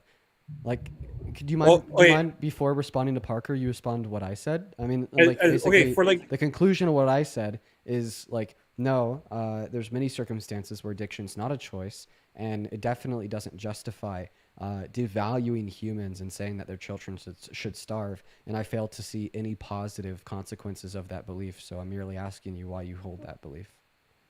Wait, the only thing I would say that, okay, yes, you do not have a choice, is if you got into an accident or you got some kind of injury and your doctor prescribed you opioids. Yes, you don't have a choice there, because the doctor prescribed you the pain medication and all that, and you got hooked on it. You didn't have a choice. You took what the doctor gave you. Yeah. So should Wait, individuals hold suffering? on. No, I don't want to Dude, hold on seriously, because I'm you're just not- going to say that's the exception to the I'm rule, then still talk about answering other your people. question. But I want you to specifically Wait, talk about dude, this okay, circumstance so because you're the one that told me answering I had to what you're starve as a fucking child, asking me. and But that you're- was the oh my situation in which God. my family was in. What the fucking? Okay, now you said that's not a choice, and I grant you that is not a choice if your doctor prescribed it for you. But if you're hanging out with your friends and your friends are like, hey, man, but let's I talk got about some other opioids. scenarios Oh that are my not relevant to you fucking- telling dude, me I deserve seriously. to starve as a kid. Wait, and if you're hanging out with your friends and your friends like, Yeah, dude, yeah. I Go. got some I mean, opioids, I'm gonna shut you the that's a fuck up fucking because I want you to choice, respond retard. specifically to the particular Didn't I conditions just fucking in which respond I grew up to in, what you which fucking led said? you I to said, telling no, me you that didn't I have a deserve to fucking starve as a choice. child. Your fucking mom got fucking into an accident and got fucking prescribed opioids, right? No, she didn't have a fucking choice because she took what the doctor gave her. What I'm saying is, other people that have addictions, So then take made it the back. fucking choice Take because it they're back. fucking Take it retarded. back. Tell me, what did you just say? I said they made the fucking choice because they're fucking retarded. If someone came up to you like, hey, here's a joint. Jesus Christ, what a loser. What a loser. What a dude. loser. Holy- Seriously, holy what a shit. loser. Well, like a mega Zero loser. fucking humanity. Zero humanity. That was insane. Oh shit! 1 second. What's up, Austin? Oh, wait. You don't like Nazis. Close. Sorry, Aspen. Sorry. You don't like No, you're Nazis. good. I see your profile picture. You don't support Trump? No, well, yeah, in a sense. Okay, so I you think do I got support a Trump? pretty unique take. Again, in a sense, I think that. Can I guess your perspective before you describe it to us? Yeah, go for it. I feel like you got it, to be honest. What I'm guessing you're going to describe to us is like something about how this will lead to like more people being conscious about social and class movements, and inevitably will inspire more people to be more political, to strive for the good because of the bad that's a consequence of our government. So you do support the administration in the sense that it's politically activating more people, which will lead to better outcomes in the future. I mean, kinda, but not really. I was just taking a shot at basically. that. Go ahead. No, fair enough. Basically, what I've gotten from, I mean, I got into politics in like 2016, with Bernie Sanders and everything. I started to look around like, hey, why is everything shit? Like, why can't I afford to go to college? Why can't I ever afford to buy a house and everything? And I mean, I think you recognize it. Both of the parties, a large majority of the Democratic Party, is in the same boat as the Republican Party. I really don't think that there's any overcoming that. And even if we were to go with the Democratic Party's like liberal views, there's still a lot of oppression, especially of the global South. Agreed. And the live got banned. For guest violations, hate speech. That's great, man. 3 bans today. I think that's it. Here. So we got a violation clip. I want to see what clip got us banned. Here. I'm going to, there might be slurs in it. So I will, I want to give you guys a heads up. If you don't feel like potentially hearing like literal hate speech, because I don't know what the clip's going to be, I'd recommend just kind of turning down the volume for like the next 30 seconds. Let's see what it is. But I'm going to give like 5 seconds here. All right, let's see what it was. Let's see what got us banned. Saying is, other people that have addictions. So made the then fucking take it choice back. because they're Take fucking it retarded. back. Take it back. It was just a guy saying the R slur. Okay. All right. Let's see here. Well, it won't even let us submit the appeal. That's great. That's great. It won't even let us submit an appeal. That is so awesome, bro. Dude, I hate it when this happens. I hate it when this happens. Honestly, think that that's going to be it from us for the night. 3 bans in one day.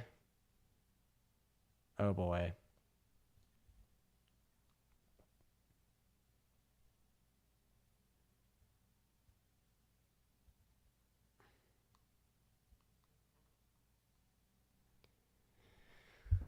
All right.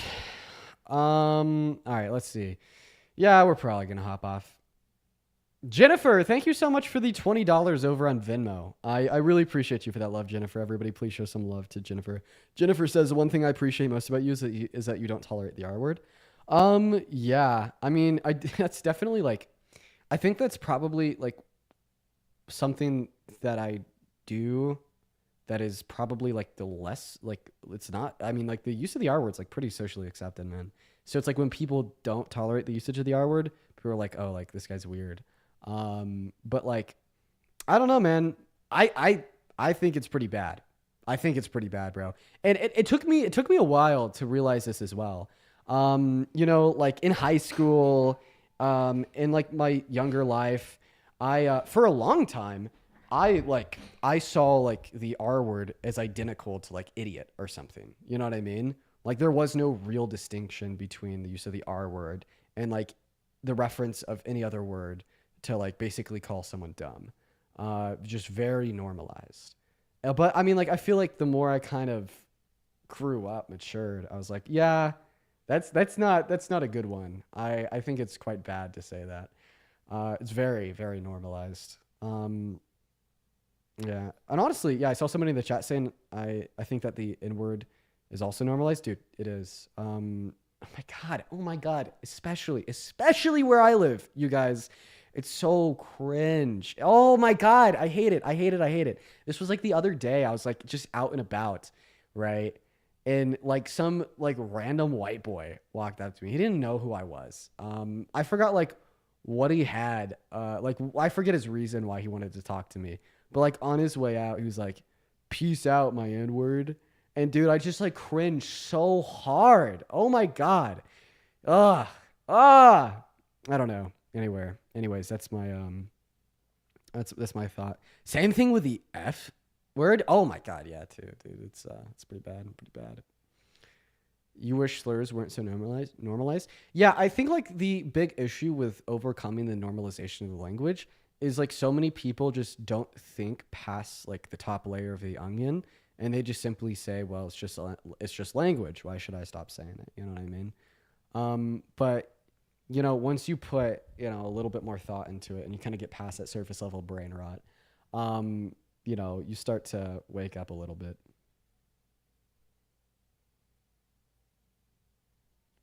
Yeah. But, I gotta say, man, see, that's like probably like the biggest thing that I've overcome in like my life, you know, because I was also like deeply ingrained in like that in that manner when I was like especially in like beginning high school. You know, I also thought like that the usage of those terms was just like completely okay. You know, like W change, and I wish that like more people would at least hear me out. You know what I mean? Like sometimes I kind of want to talk about that more. You know, sometimes I want to point out the fact I'm like, hey, at one point I thought it was okay to use that language too. Now I don't. You should hear me out. But God, people don't care. People don't care. I swear to God. It won't even let us, dude. It won't even let us appeal the ban. Won't even let us appeal the ban. You have to be fucking joking me. Unreal, dude. TikTok, man. Raid park hurry hours. Yeah, I'm honestly just gonna get off for the night. I'm gonna get off for the night. Yo, DIKI, thank you so much for the $10 on Venmo. Really appreciate you so much for the love. Let's see if there's anybody else here. Kaser, thank you for the $10 over on Venmo. I do really appreciate you so much for the love. People die in one of a world of surplus. You didn't deserve those words. You deserve to be fed safe and secure. Yeah, bro, that was crazy. That last guess was like, man, that was fucked. Sydney, thank you so much for the $10 over on Venmo, as well as Joelle. Thank you for the 20. Dude, everybody show some love to Joelle and Sydney, as well as Lindsay with the $10 on Venmo saying 10 months sober. Thanks for all you do. Good shit, Lindsay. I'm really proud of you. I'm really proud of you. All right. As well as Mulaney, thank you so much for the $50 donation over on PayPal. I do really appreciate you so much for the love of the lady. Dude, thank you so much, Mulaney. Mulaney says, as a former researcher within VA, we still saw fewer health disparities for cancer despite issues with the VA. We saw fewer health disparities for cancer despite issues with the VA. You should shoot me over some more information about that, Mulaney. As well as I do really appreciate you so much for the $50. Thank you so much, everyone. Please show some love to Mulaney.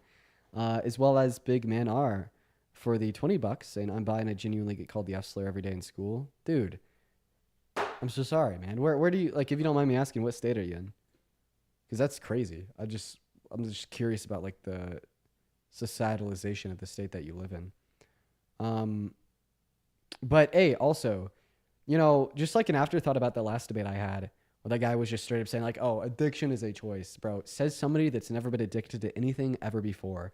If addiction was like so easy to overcome and beat, it was just truly this choice that anybody can make ever, then like, why do we have like treatment programs for addiction that can cost like fucking 5 figures? You know what I mean? Even some that cost like 6 figures. There's some like treatment programs for addiction that will literally cost 6 figures, man. You know what I mean? Like I'm thinking of like a comparable, I'm thinking of like, okay, let me think of a good analogy. So imagine if for a lot of people, the only way to learn how to change a tire was to spend like 5 or 6 figures on a fucking boot camp for like 6 months. It's even sometimes multiple years, right? You know, I'm pretty sure the conclusion that we yield from that is that it's probably pretty fucking damn hard to learn how to change a tire, right? like that makes sense. But that is very true as it relates even to like treatment for addiction. That is reality. Tay, thank you so much for the $50 super chat over on YouTube. Thank you, Tay. Everybody, please show some love to Tay. Down below in that chat, literally right now, Tay says, I really do appreciate your growth and change genuinely. Dude, Tay, I appreciate you so much. That's very kind of you. I mean, it's been like a pretty constant progression. You know, I feel like everybody can grow, become better, and it's just important that we all try to do that. Not only for ourselves, but for those around us. And there's always like more change that can be made. And I always try to stay conscious of that. There's always ways to get better. There's always ways to be better. Especially because you face different challenges throughout your life, and like different challenges require, you know, like a different way to approach them. And, you know, you're always going to be learning new, better ways to approach new challenges. So it's just a never ending battle to be the very best version of yourself. And oh my God, Danny, thank you. Thank you so much for the $100. Oh my God, Danny with the $100 donation over on PayPal. Holy crap, dude. Thank you, Danny. That is so kind of you. Danny says, love you, Dean. Keep doing what you do. Thank you for the love, Danny. That is so incredibly kind. Can we please get some W's for Danny down below in that comment section right now? Just like genuinely for the love and the generosity. $100. That is insane. Thank you, Danny. Thank you so much. Somebody in the YouTube chat says my treatment was $32,000 plus a month. Insane. Yeah, you're right. I've heard of that too. It also just makes it like significantly less attainable for like people with lower incomes, which is like a negative feedback loop because people with lower incomes are more predispositioned to addiction. So like growing up, I had like a really rich buddy, right? From really like a fucking wealthy family. And later in life, he struggled with addiction and he ended up beating it by going to just a very expensive, treatment facility. And, you know, I was really proud. I was really proud of him. I still really am. I still am really proud for that guy. But, you know, like one thought that would always come to mind is like, well, what the hell do you do if, you know, either you're struggling with addiction or if your child is struggling with addiction and you don't have like $50,000 per month to spend on, different types of help. You know what I mean? You know, you get to beat addiction, but the cost is being succumbed in debt for the rest of your life. Fucking hell. Anyway, sorry. I get all preachy. I get all preachy about that sometimes. I get preachy about addiction. I do. Heidia, thank you so much for the 1500 ISK over on YouTube Super Chat, saying, I know people mostly think of addiction insofar as drugs or alcohol, but self-harm is something that isn't talked about enough on 1 Year Clean Today. You know, actually, that is very right. First and foremost, I'm very proud of you for being 1 year clean today. That is awesome. Good fucking shit. But I agree with you so much. You know, something else about like the place I live, place where I grew up, is there's like an unusually high suicide rate here, compared to like the surrounding area and even the rest of the nation. It's pretty high. It's pretty high. So, you know, all throughout high school, you know, I knew people that would either self-harm or attempt. And yeah, you're right. It's not talked about enough at all. I don't even think that my high school had any type of like mental health resources, even though we'd have a student self-unalive like once a year. You know, maybe even more frequently than that. And they actually now, fun fact, they do, my high school, now they have a mental health resource clinic inside of the school. And that was a part of the reconstruction of the entirety of the building. But I guess like a large portion of the students and parents of students protested against it for whatever reason. Keep in mind, 75% of the people in my county voted for Trump. Crazy work, though. That is like crazy work. So no more debates. Yeah, I'm going to probably hop off. Not going to lie. I'm going to get off. I got 3 bans today. It's not worth it to keep on going. But hey, you guys should go watch Parker. He's on doing debates. And I love y'all a lot. Shout out to the viewership. And I'll see y'all tomorrow. Hopefully I'll get an earlier start tomorrow. Good night, guys. Take care. Bye-bye.